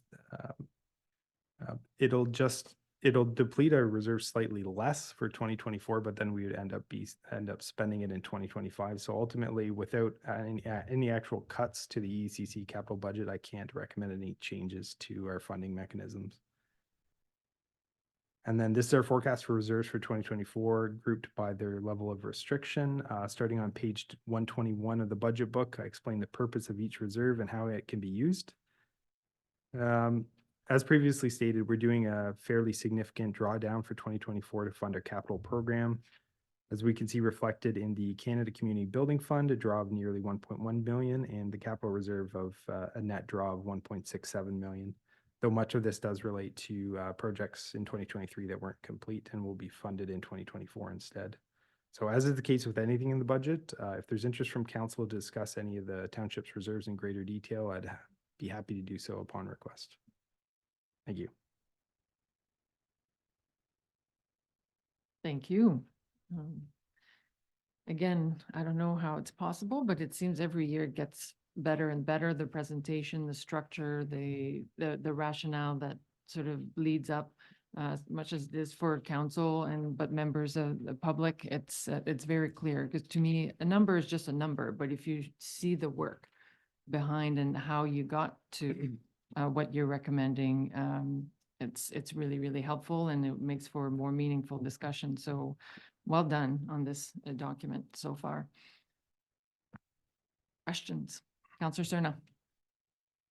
Yeah, you're right. The presentation gets better and better, but the results keep getting worse and worse. I wish we could kind of get both of them the same. The only thing I seem to have missed what we were talking about here was the the renegotiation of the Port Bruce Beach. I didn't see that. We paid $20,000 to manage the province's jungle. And I thought we were gonna renegotiate that somewhere. So if we could look at that somewhere, we could probably save 20 grand. Mr. Gottlieb, would you like to comment on that, please? Yeah, thank you, Madam Mayor. Through you to Councillor Cerna. It's a good observation. We do have a meeting set up with the province to discuss the whole approach that will be taken with the Port Bruce Beach. That is for, I believe, next Friday. So pending that discussion, more information will be coming back to council on that arrangement. For the purpose of the budget, we felt we would just go with status quo. We're going to continue to provide the same services, but you are right. Should there be a substantive change to that agreement, it should result in a positive budget variance.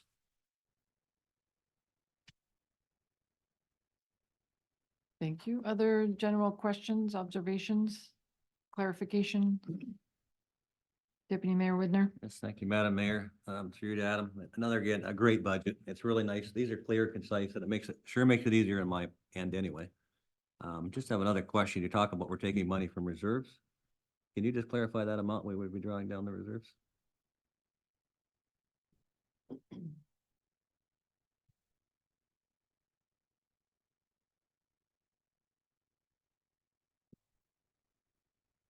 Yeah, so the draw upon reserves are mainly focused on the capital side. So I believe the number was 1.6 to our capital reserve and then 1.1 to our Canada Community Benefit Fund. So 2024 is the steepest year of our 6-year plan. And a lot of the draws upon the reserves relate to 2023 projects again that just weren't done last year. So that's our carry forward projects are 1.2 million approximately. And if I understood correctly, then the intent there is to sort of stabilize. So we draw down, but then it kind of keeps it fairly even throughout a 10-year period. Follow up, Deputy Mayor? Yes, thank you. I guess that proves reserves do have a use, and this is probably a time when it's good to be using them properly. And like I say, I'm sure a lot of your department heads contributed a lot to this too. It looks like it was a really good collaboration. So thanks to them too, because I mean, they all have to have their asks and their wishes, and sometimes it doesn't work, but sometimes it does. Thank you. Councillor Leach? Just an observation that the province and federal government don't seem to be recognizing the need of individual municipalities by decreasing funding in order to maintain the infrastructure and resources that each community does provide. It would be nice to have more to work with. Thank you for that. And I had a question when you said the Director Boylan, when the funding is cut, is there a rationale? Is it based on a formula, or how do they arrive at their numbers? Is that transparent? They do submit fairly complicated documents that go through the methodology. The province especially is changing the way they're calculating their funding all the time. I believe they shifted from like more of an accounting based, like it used to be based on the financial information returns we'd submit to the province. Now they're actually looking more at our asset management plans, and they're kind of changing little things, little aspects of their funding mechanisms on an ongoing basis. And that's why we're seeing such an up and down to our funding. But in general, I think what they need to be looking at is what inflation is doing to municipalities, and that doesn't seem to be considered. Our funding's cut to where we were a couple of years ago, but our costs have gone way up. So again, it's a shame, and it's falling on property taxpayers, but we don't have a lot of good options. It's either increase taxes or let our roads fall into disrepair and let future taxpayers deal with it. Mr. Diaz?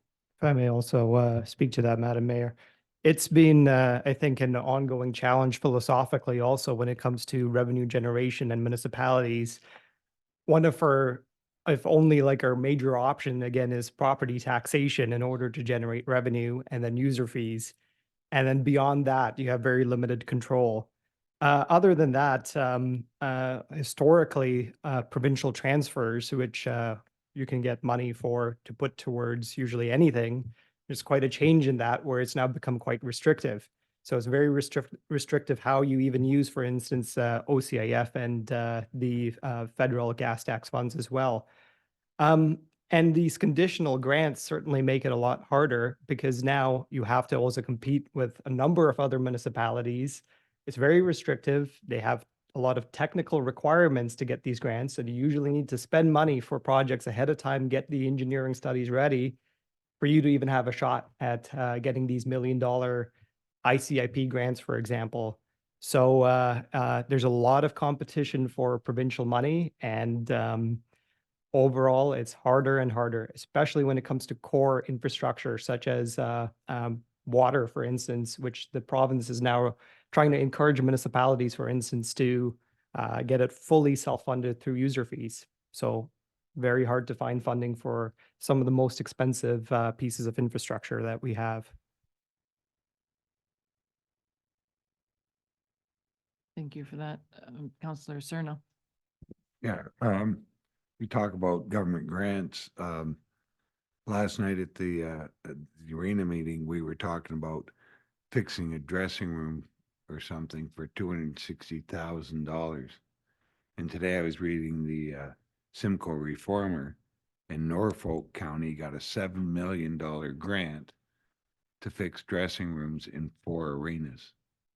And they were pissed off because the fancy one they have in Simcoe didn't get any funding, but Langton and Delhi and whatever got funding. They got $7 million, and they're pissed off that the fancy one in Simcoe didn't get any funding.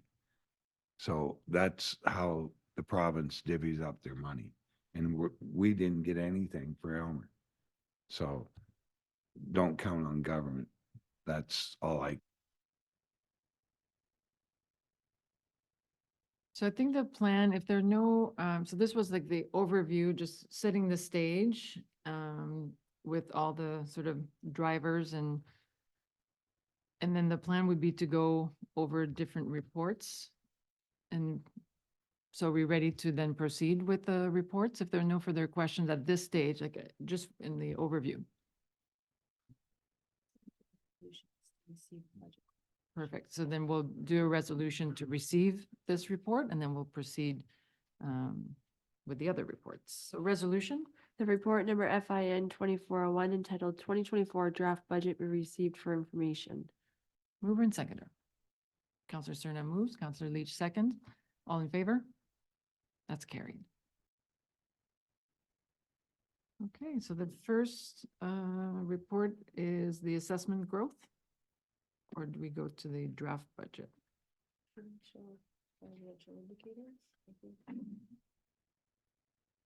Or provincial, well, Director Boylan, you tell us, whichever report you want to present next.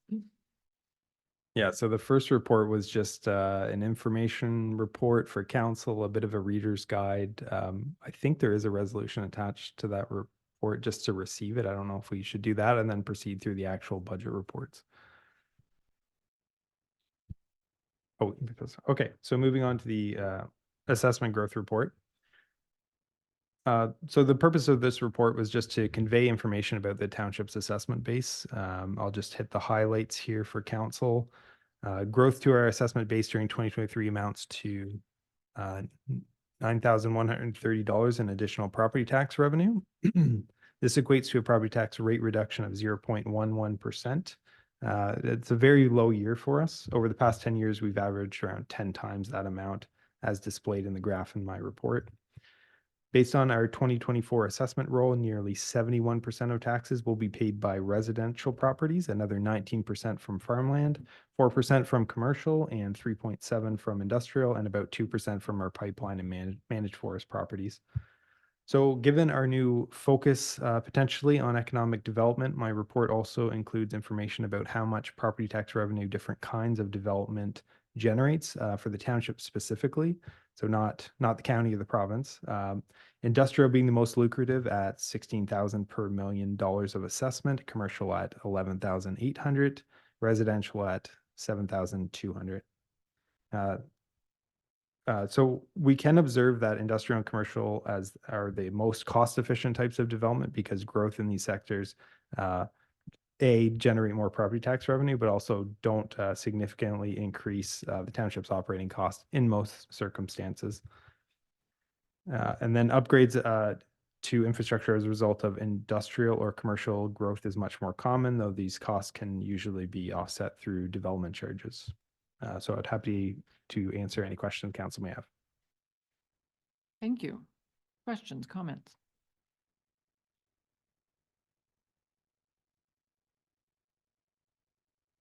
Pretty straightforward. I know. Limited number of levers, indeed. So if there are no questions, then we'll do a resolution to receive this report. The report entitled 2024 draft budget be received for information. Thank you. Mover and seconder. Councillor Lewis moves, Deputy Mayor Widner seconds, all in favor? And that's carried. Next is provincial financial indicators. Mr. Thank you. So another informational report. This one it speaks to a report we received from the Ministry of Municipal Affairs and Housing, which assesses the financial position of the township annually. We haven't typically presented this to council in the past. It's fairly technical in its use of accounting terminology, and the information is somewhat delayed, being from 2022. But I do think it's a useful source of independent information for council to consider. So briefly walking through the report, overall, we are assessed as a low-risk municipality for each of the province's financial indicators. To briefly summarize, we don't have any significant issues related to delinquent taxes. Our financial assets exceed our financial liabilities, so we don't have any issues resolving our debts. Our reserves are a bit below average compared to similar municipalities, but generally we are within an acceptable level of risk. The cash we keep on hand is much lower than comparable municipalities, but I will say that is really by design so we can optimize investment income. We have below average long-term debt, so a fair amount of debt capacity and flexibility moving forward. And our infrastructure is degrading a bit faster than we're investing in it, and that's similar to other municipalities in the region. And lastly, we run very low surpluses, nearly a third of comparable municipalities. But again, I would say that's by design as well. We tend to cut areas of the budget that generate surpluses year over year. So in summary, there's no action required as a result of the report, and I'd be happy to answer any questions you may have. Thank you. Thank you. Questions, comments? Are those indicators, or how are they used by the province, or are they used for a purpose? In the formula, in the funding formula, maybe? I do believe that the province profiles us based on the financial information as well as other information about the township, like our assessment base, our population, our density, our amount of farmland. I know all of that goes into some of the funding mechanism that the province looks at. But I can't speak to specifically like how they may or may not use it. Any further questions or comments? Seeing none. Resolution, please. The report entitled Provincial Financial Indicators be received for information. Mover and seconder. Councillor Surinam moves. Councillor Wilson seconds. All in favor? Carried. Next is community grants. Thank you. So this report is to communicate the Community Grant Committee's recommendations based on their review of this year's applications. The recommendations are to award $47,994 of the $70,769,000 in requests. If approved, the proposed levy would decrease by $22,775 or a 0.27% decrease. So their analysis is presented in my report on an application by application basis. Given the level of detail provided in the report, I'll recommend that we don't go through our usual process of discussing each application one by one, but rather allow council to identify any issues or applications that they'd like to discuss further. Thank you. Thank you. Councillor Glinski. The cemetery is $18,000 from Malahide. What did Aylmer contribute? Any idea?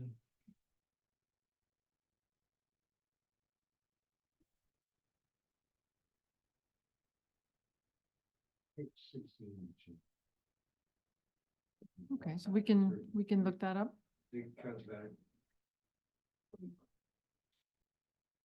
How much up their donation?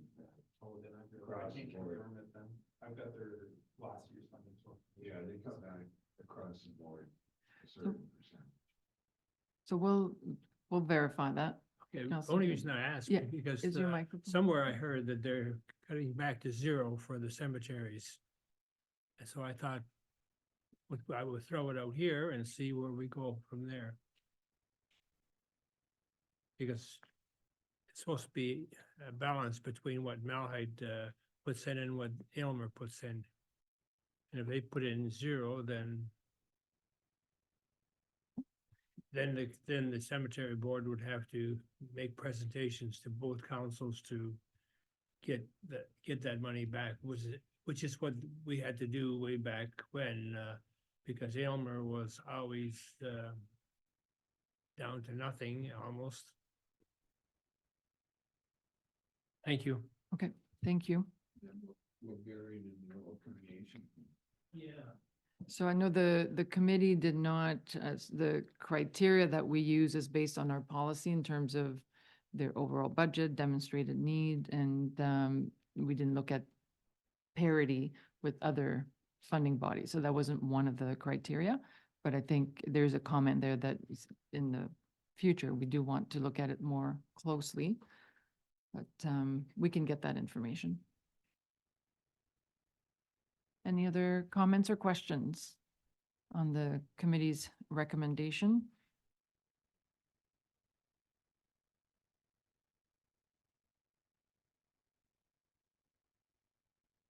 I will say, I think this was the first time that we used a committee structure, and I think it was a really good idea. It provided for really thorough discussions, and you see the results here. So I appreciated that we used that structure this year. So is it, so there is one question that is unanswered. So we have the option of just receiving this report this evening, but not making a decision and waiting. Or I don't know if Councilor Glinski, if the answer would impact, or if other members of council feel that the answer would impact the decision for this evening. Do you feel prepared to make a decision this evening, or do you want to wait?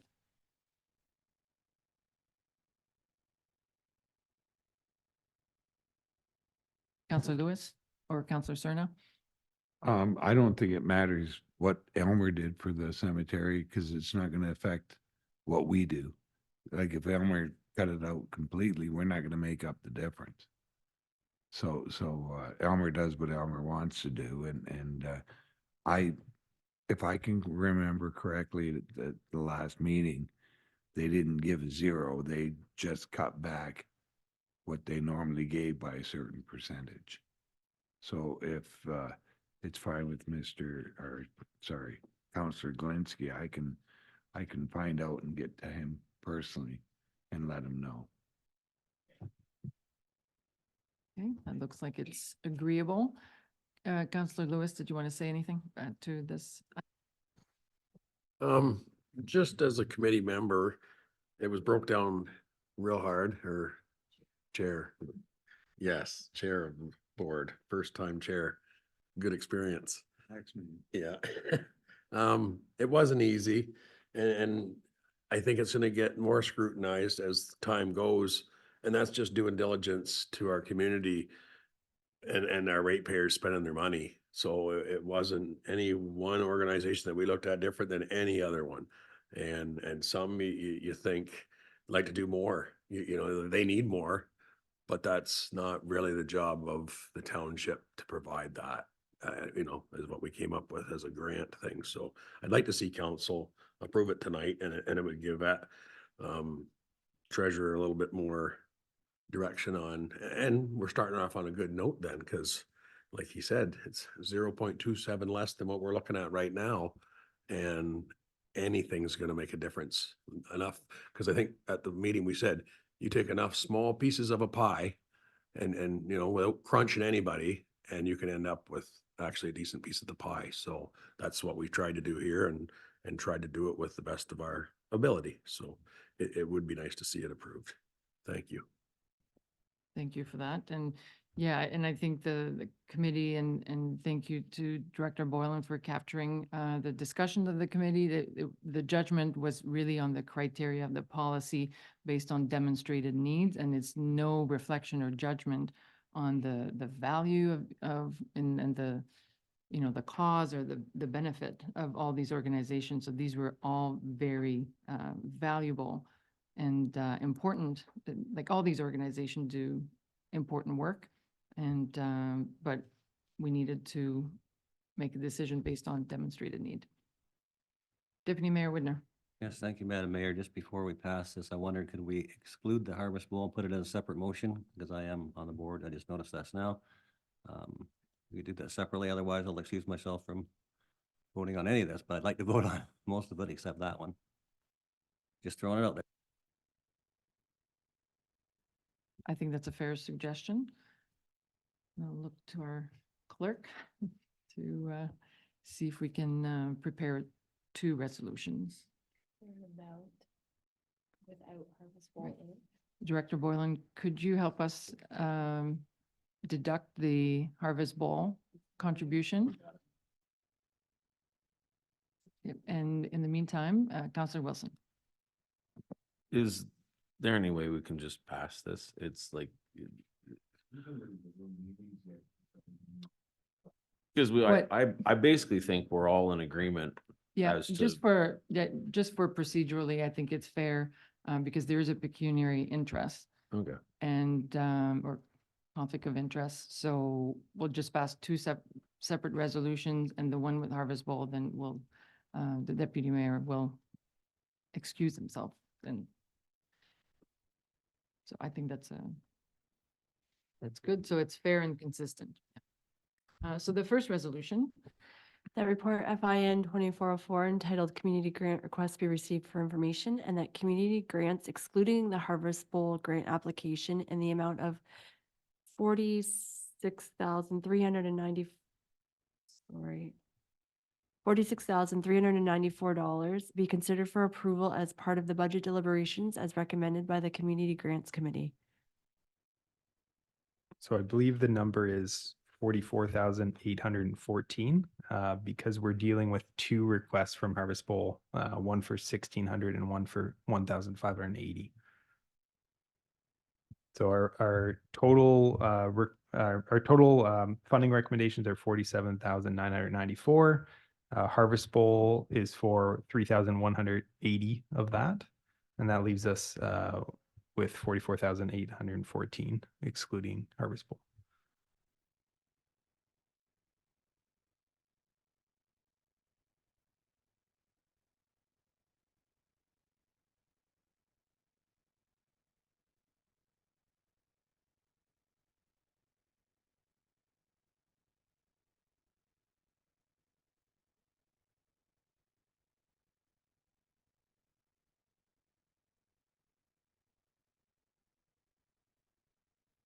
Okay, so we'll reread that one as the report FIN 2404 entitled Community Grant Requests be received for information, and that community grants, excluding the Harvest Bowl grant application in the amount of $44,814 be approved as recommended by the Community Grants Committee.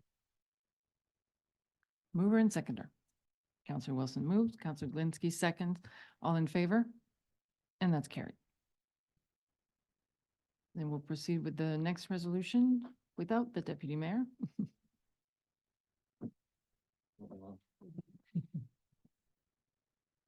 So that the community grants for the Harvest Bowl grant application for the amount of $3,180 be approved as recommended by the Community Grants Committee.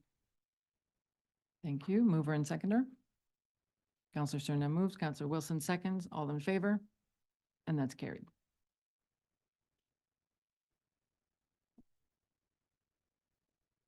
The next report will be presented by CO Diaz regarding the Community Economic Development Manager. Thank you, Madam Mayor. So the report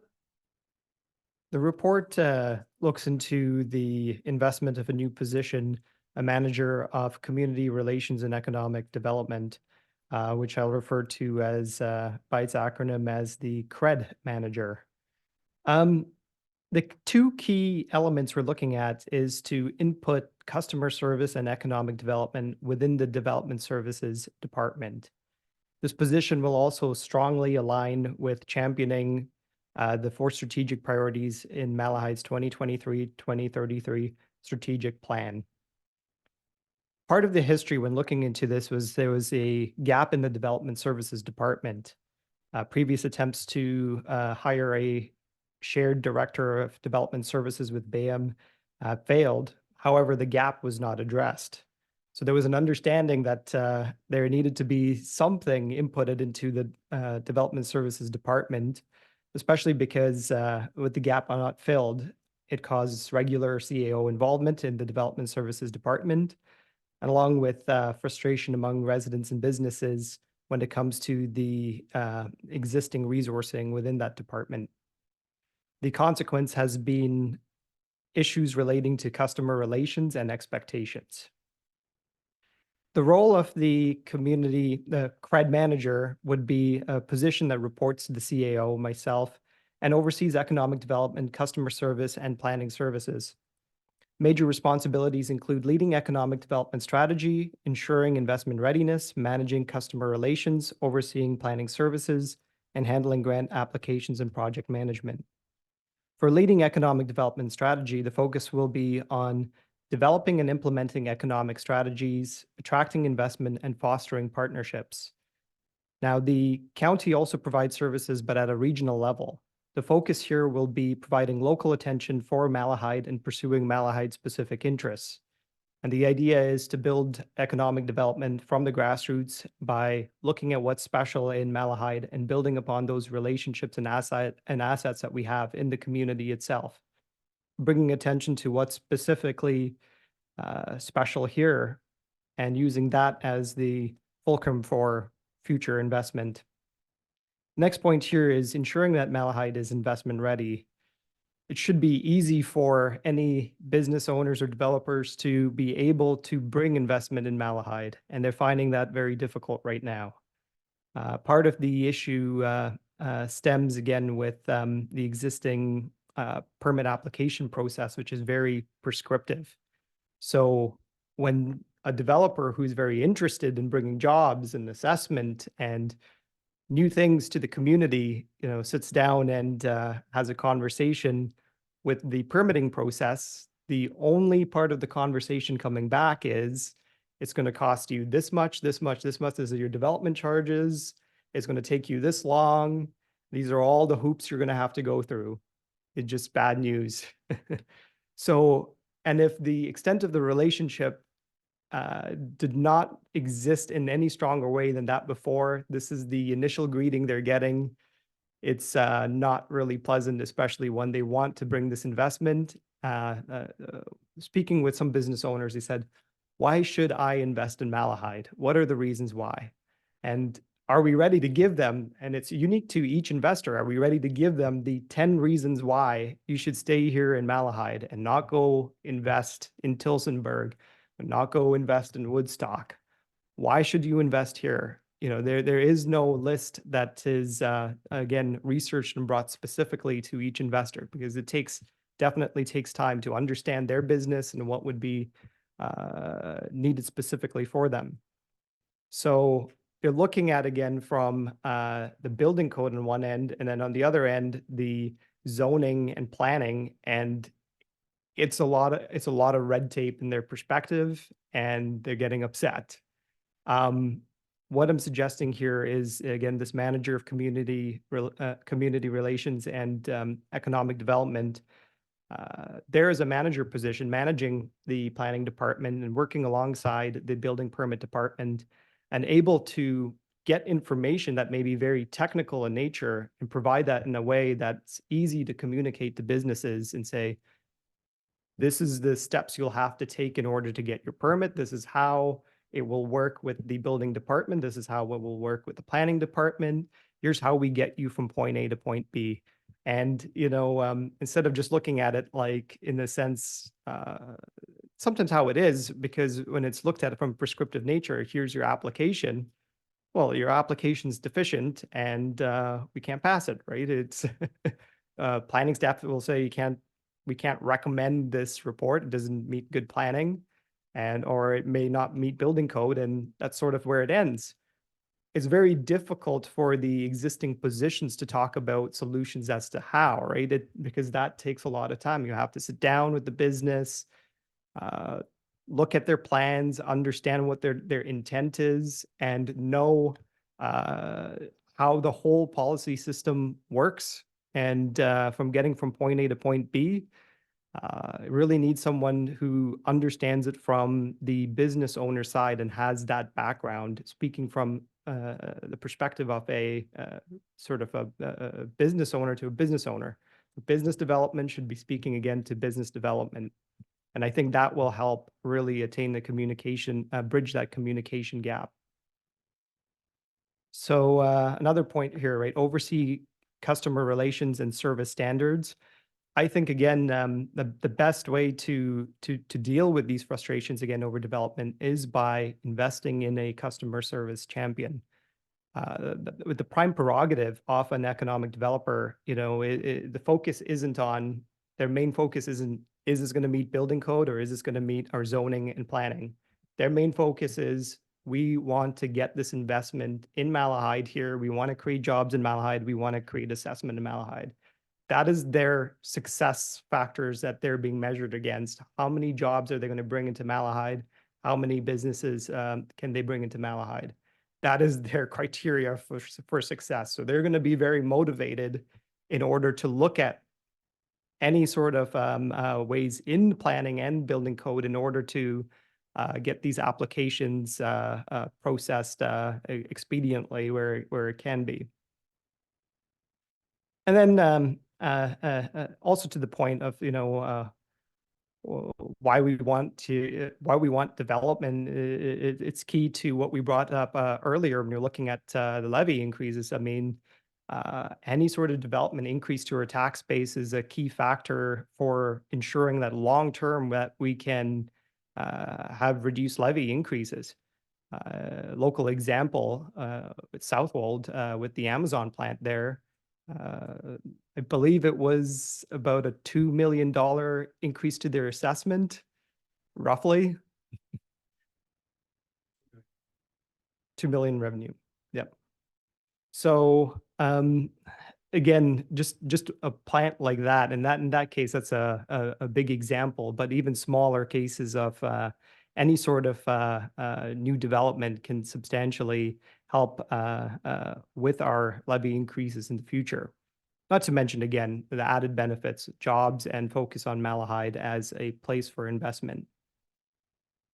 And maintaining those relations is again, so key and so important. It takes time to cultivate a relationship. And with any good business owner, right, a key to a lot of business models is that connection to the customer.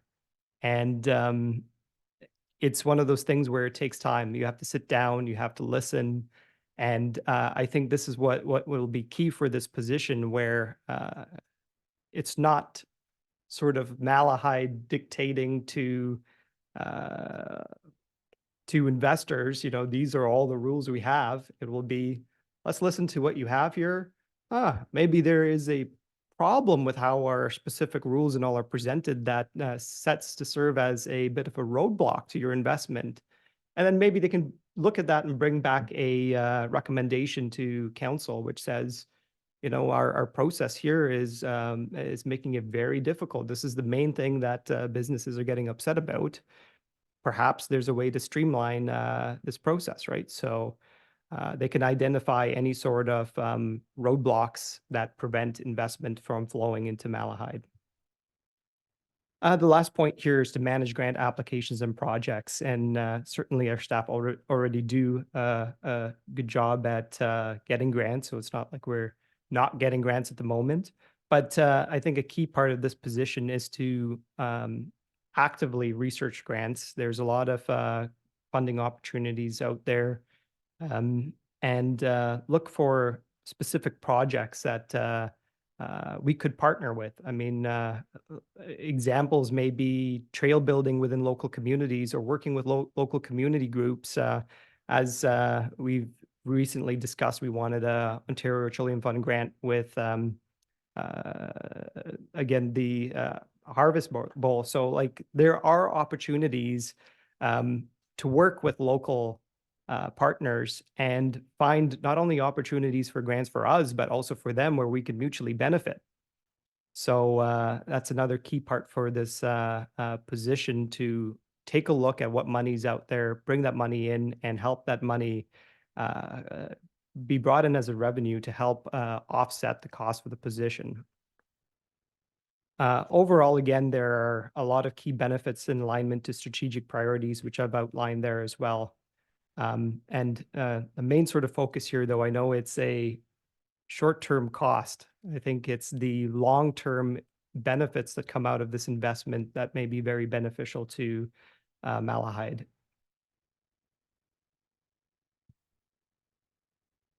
Thank you for that. I'll open it up for discussion, questions, comments.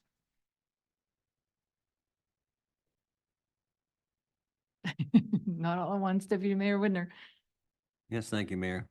It's a good presentation. I'm not saying no to this by any means, but at our last county council meeting, I did put forward, can we maybe start going countywide planning? We all can't afford to have a planner. We can't even hire a planner with BAM. It just doesn't work out. Just doesn't seem to be enough, interest in the job.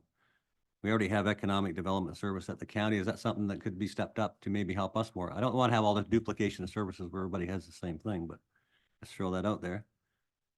Our lack of serviceable land is our biggest drawback in this township, and it's really, really hard with all the provincial and federal rules that we can't just, unless we're St. Thomas, we can't just steal farmland. But as far as going with the planning, like BAM and all the other, a lot of the municipalities were on board with it because they're all in the same boat. So some of it is, isn't it? So, you want to comment on that, just on the planning, just Yep. to clarify the relationship to planning? Yes, this position itself right now would be overseeing planning. They wouldn't be doing any particular planning work.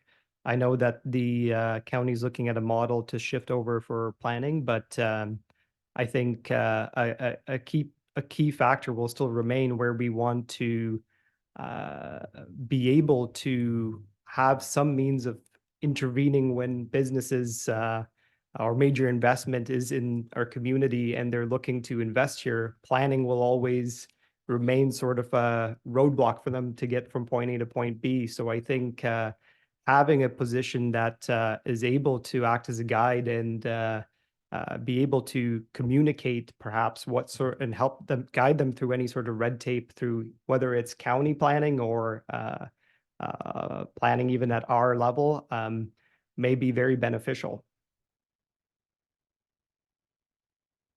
I think to also your point, I think for duplication of services, I think there's some benefits, and I'll give an example of where regional and local, how there are benefits in making the system work. With a regional perspective, I think they're looking mostly at regional solutions, and I think part of the example that I have in the report is even with the Elgin Incentives Program, where like a majority of the money goes into larger communities.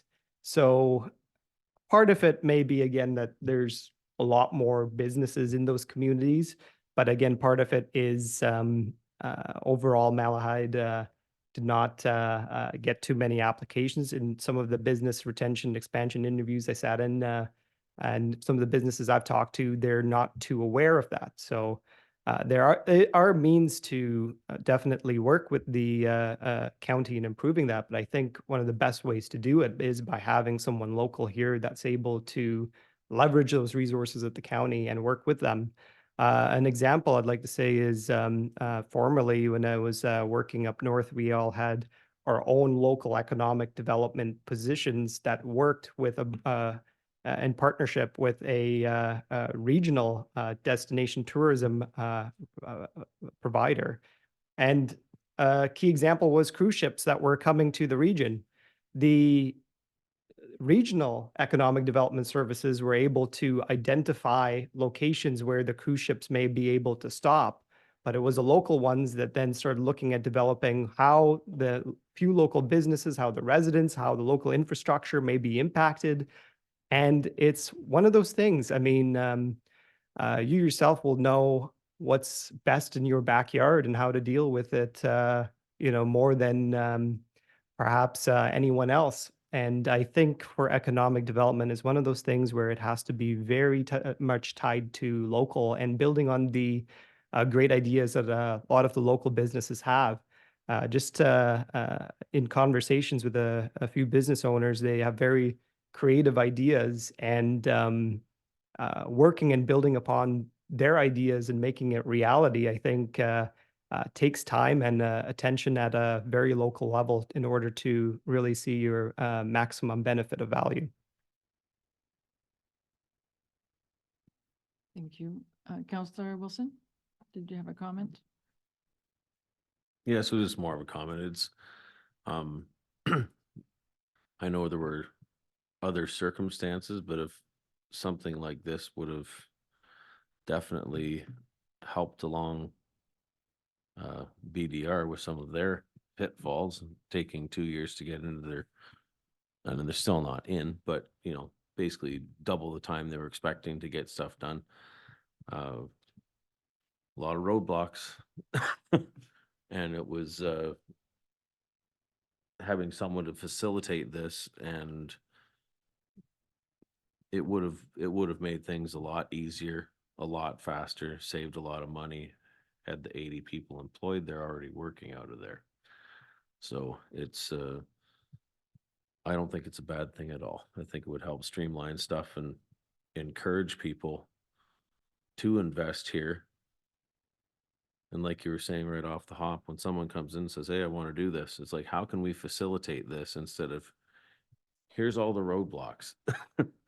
It would be I'm not saying that it's just all nothing but roadblocks, but to help smooth the process for anyone trying to do investment.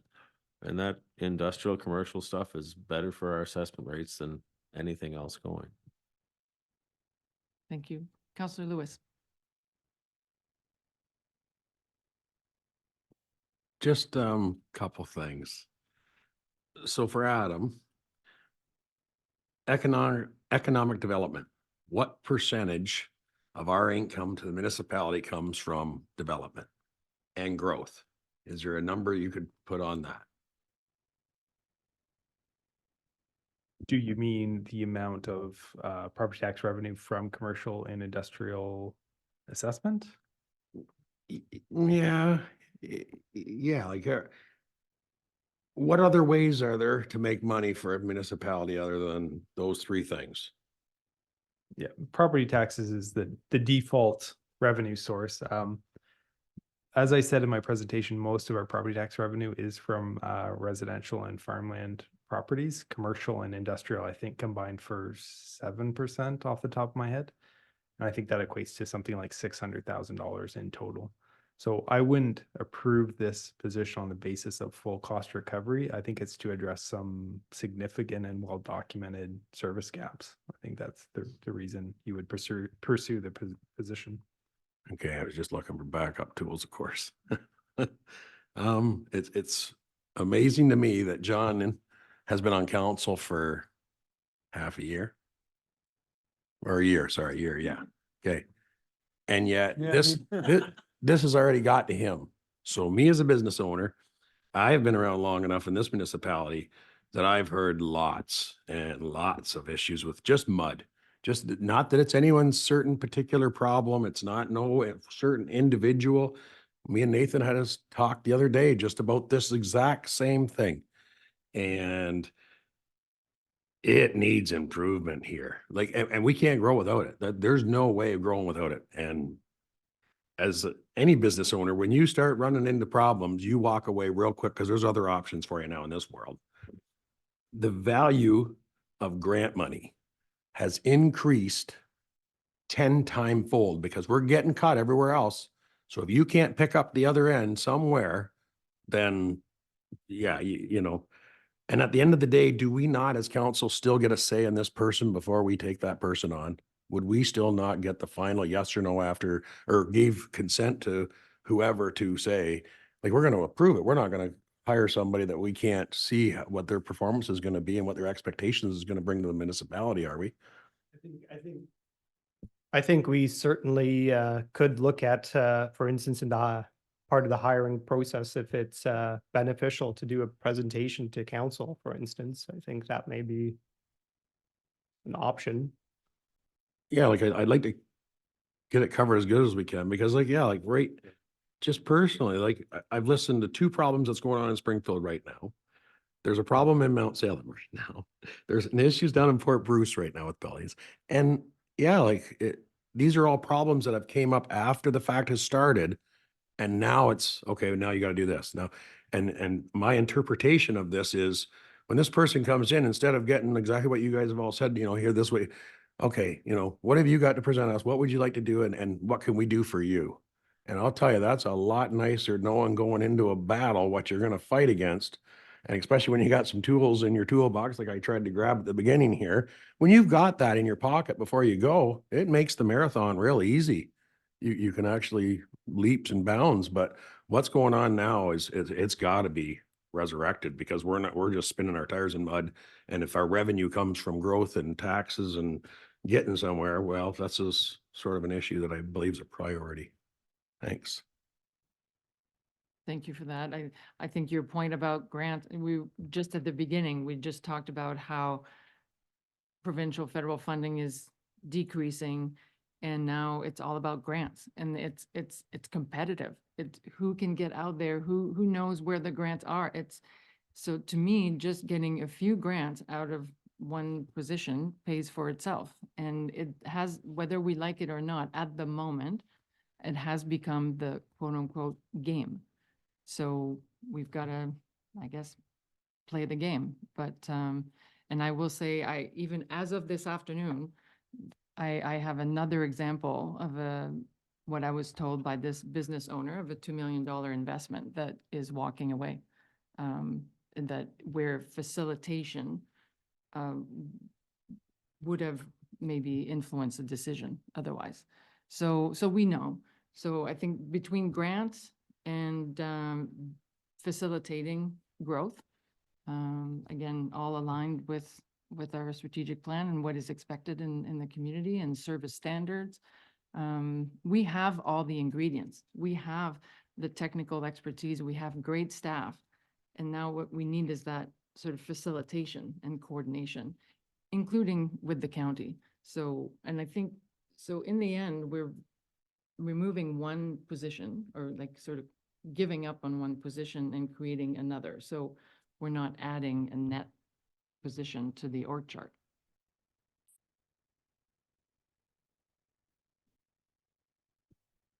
Councillor Glinsky and then Councillor Cerna.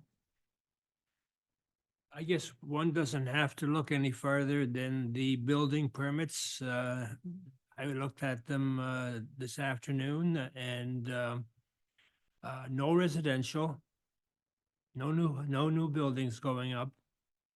And the stuff that's going up is just kind of housekeeping stuff. Fix the sewers, you know, something that you have to do. Otherwise you can't live. And I've maintained, I guess for a number of years, because I had a neighbor that was putting up a house in Copenhagen. And I ran into him about a year after he was down there, and he was mad as a hornet, and I asked him why. And he said from the start to where he is now, it has cost him an extra $10,000. Now, that's quite a bit on a single dwelling establishment.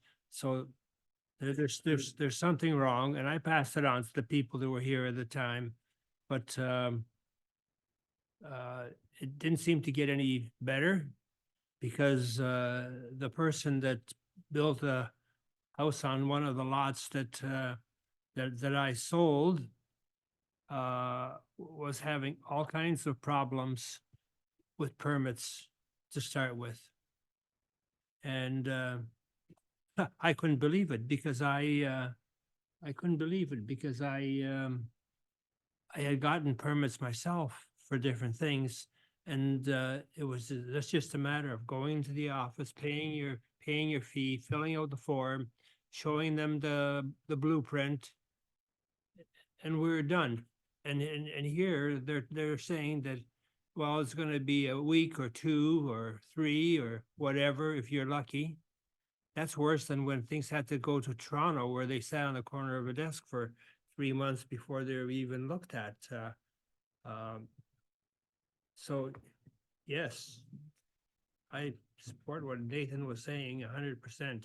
Something has to change, because there's going to be possibilities for industry, and you just yourself said $1 million when walking today, or 2 million when went for a walk, and well, we can't do that.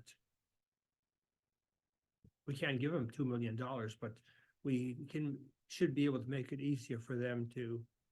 And I think we have a great staff to help us do this. I'm not pointing a finger at anybody, because this did not just happen. It's been coming for quite a while and getting worse and worse all the time. Thank you. I'm done. Thank you. Yeah, it does seem just like one piece of the puzzle that could sort of bring it all together. Counselor Cerna? Glad I wrote it down. I was gonna forget. Nothing, Chester. It's good to try to bring people to Malahide. I agree with everything everybody said so far tonight. But we got to have a place for them to go. We're limited with our water, we're limited with our sewer. So if somebody wants to come and build, they got to be able to say, I want to build here. And we can't say, well, you can't build there because there's no water, there's no sewer, there's nothing. So we got to be prepared for that. So it's good to bring somebody in for relations and public relations and this, that, and next thing. But where are we going to put these people? So we got to look a little further down the road and say, yeah, let's bring them in, but where are we going to put them? We don't want a refugee problem here, just like down in Texas border. So we have to look at that too. So let's be progressive here. Yeah, bring the industry in, but let's look ahead and say, okay, we got just like our industrial park that we have by the police college. We've got to have a place to put them. So let's look at that as well. Thank you. And that can be part of this role, right? To have that plan. Absolutely. Part of the long-term economic development strategy is to look at the impact of growth that's happening. And a key part of economic development is looking at preparing land that's turnkey, that's fully serviced, and getting an inventory of land. So when a developer comes in and asks, this is my business, I'm looking for land here, what do you have available? They can say, well, here's your options. So part of it is to develop that and get that ready, and push for, again, eliminating barriers to business. So whether those barriers are lack of servicing from whatever infrastructure it may be, whether it's water, sewer, it's part of economic development is identifying those barriers to business and then working on eliminating or mitigating them. Okay, good discussion. Are we prepared to then approve that this position, the allocation, be approved and be included in the budget for 2024? Deputy Mayor Whitner? Yes, thank you, Deputy, through you to, or Mayor, through you to Adam. You said it wouldn't be cost, it would cost recovery, but what are we looking at? I see the position's what, 140 or? Is that wages and benefits or the benefits of them, full cost? That's why I'm asking them. Yeah, that's volume. full cost, base pay as well as statutory benefits, health benefits, all that, WSIB, the whole bit. So we're looking, we'd have to pay for half, they can maybe make the other half back. I'm not against this. So It's really hard for me to say what portion of the position would be cost recovery. Like it would depend on development and then grants, I suppose, to an extent. Really hard to assess what that might look like. But obviously something's fell off the rails and that's council's problem. Something's happened in the past. It wasn't like this before. And so something's happened. So we need to fix that problem. As far as lots go, BAM seems to get lots. I don't know why we can't get them. I hear that all the time. How come BAM can do it? We can't. Well, let's look into that. Maybe this position could remedy some of that. One thing we should be cognizant of, our last strategic plan really doesn't want all this huge Amazons and everything either. So we may have some pushback from citizens for sure. But we do have buildable lots here in Springfield and other places. So let's get cleaned up, see what's happened. And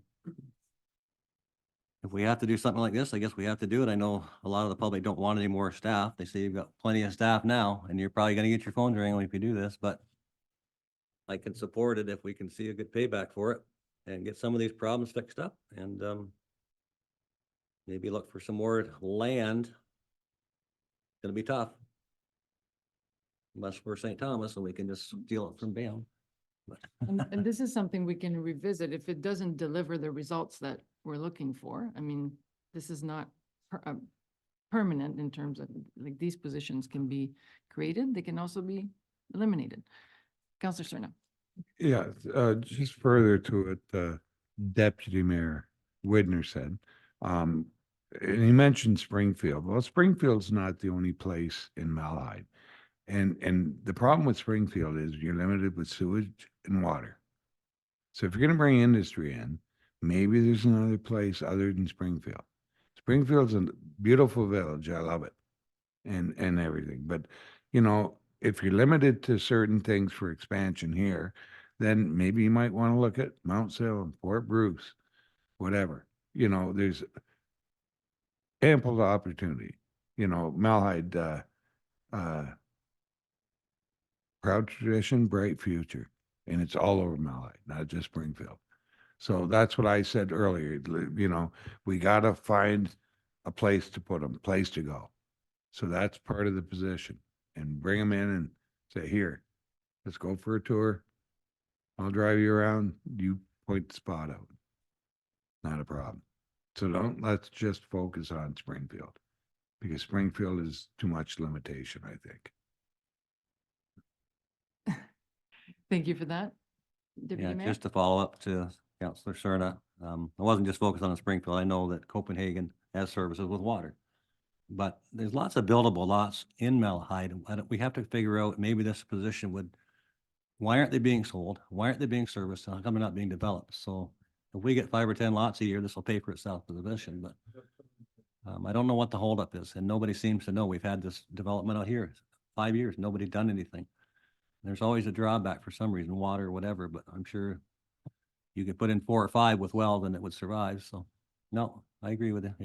We have building lots everywhere, so thank you. Right, again, great discussion.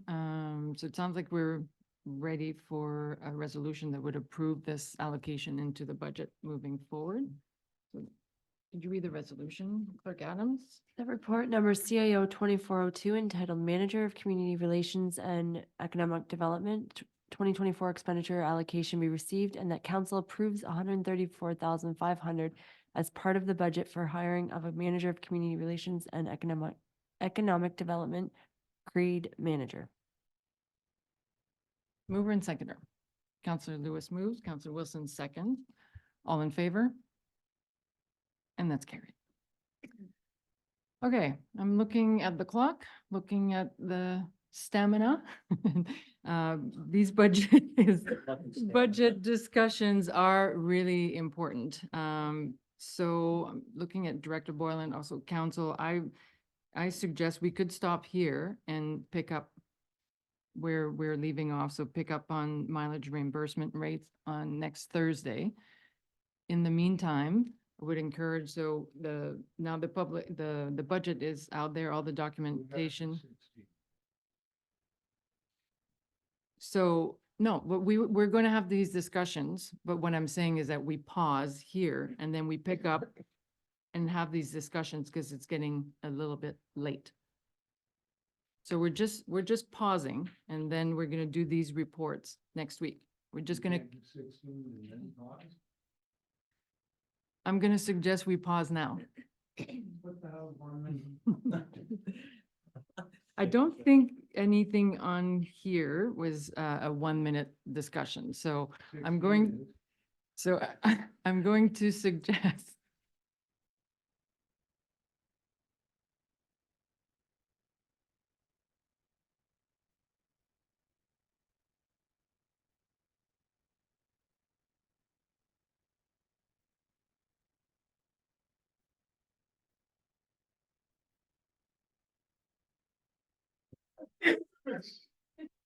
It is obviously getting late, so excuse me, I'm going to suggest that we pause here, continue the deliberations. Now that the document is out there, we can invite the public to comment. Call your counselor, call staff if members of the public have questions.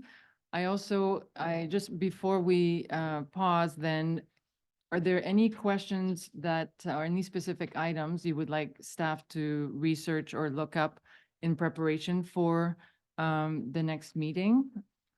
Is there anything top of mind that you know already?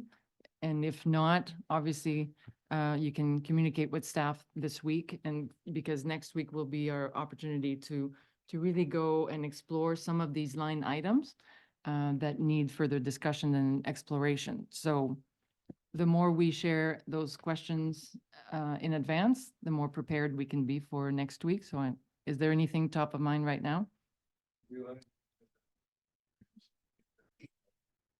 So I don't see anything top of mind. Or Deputy Mayor Whitner? Yes, thank you. I guess it'd be to Mr. Godby, but it may be in here, but are the roads, the increases for like our asphalt and gravel and everything, is that safe to say 25% up? I mean, you're building great roads, and they cost a lot more money to do them, but they're gonna last, they're payoff. But I understand gravel's up 25%. Through the chair to Deputy Mayor Whitner. Generally speaking, yeah, there are some of those commodity increases. We do have a better breakdown that we can talk about next week on That's multiple, the way that all of those numbers have come together. Commodity pricing definitely has played a big factor. Yeah, So- it'd be nice if we do full roads instead of half roads, but I totally understand why we did it that way, so. But it always costs more. Any other topics that you would like staff to comment on next week or specific questions? And if not, like I said, please share your questions in advance. Not seeing anything. So resolution to pause.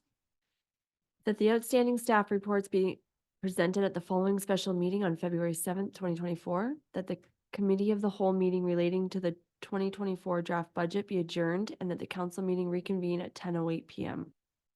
Mover and seconder. Counselor Lewis moves, Counselor Cerna seconds, all in favor? And that's carried. So we just have adjournment, is that right? A confirmatory bylaw, yes. That bylaw number 2404 being a confirmatory bylaw be given first, second, and third reading and properly signed and sealed. Mover and seconder. Counselor Leach moves, Counselor Cerna seconds, all in favor? Oppose? That's carried. And adjournment.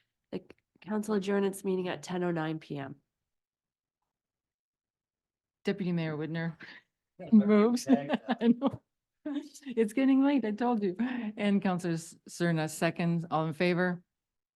And that's carried. Thank you, everyone. We'll be back at it next week, February 7th. Have a good evening.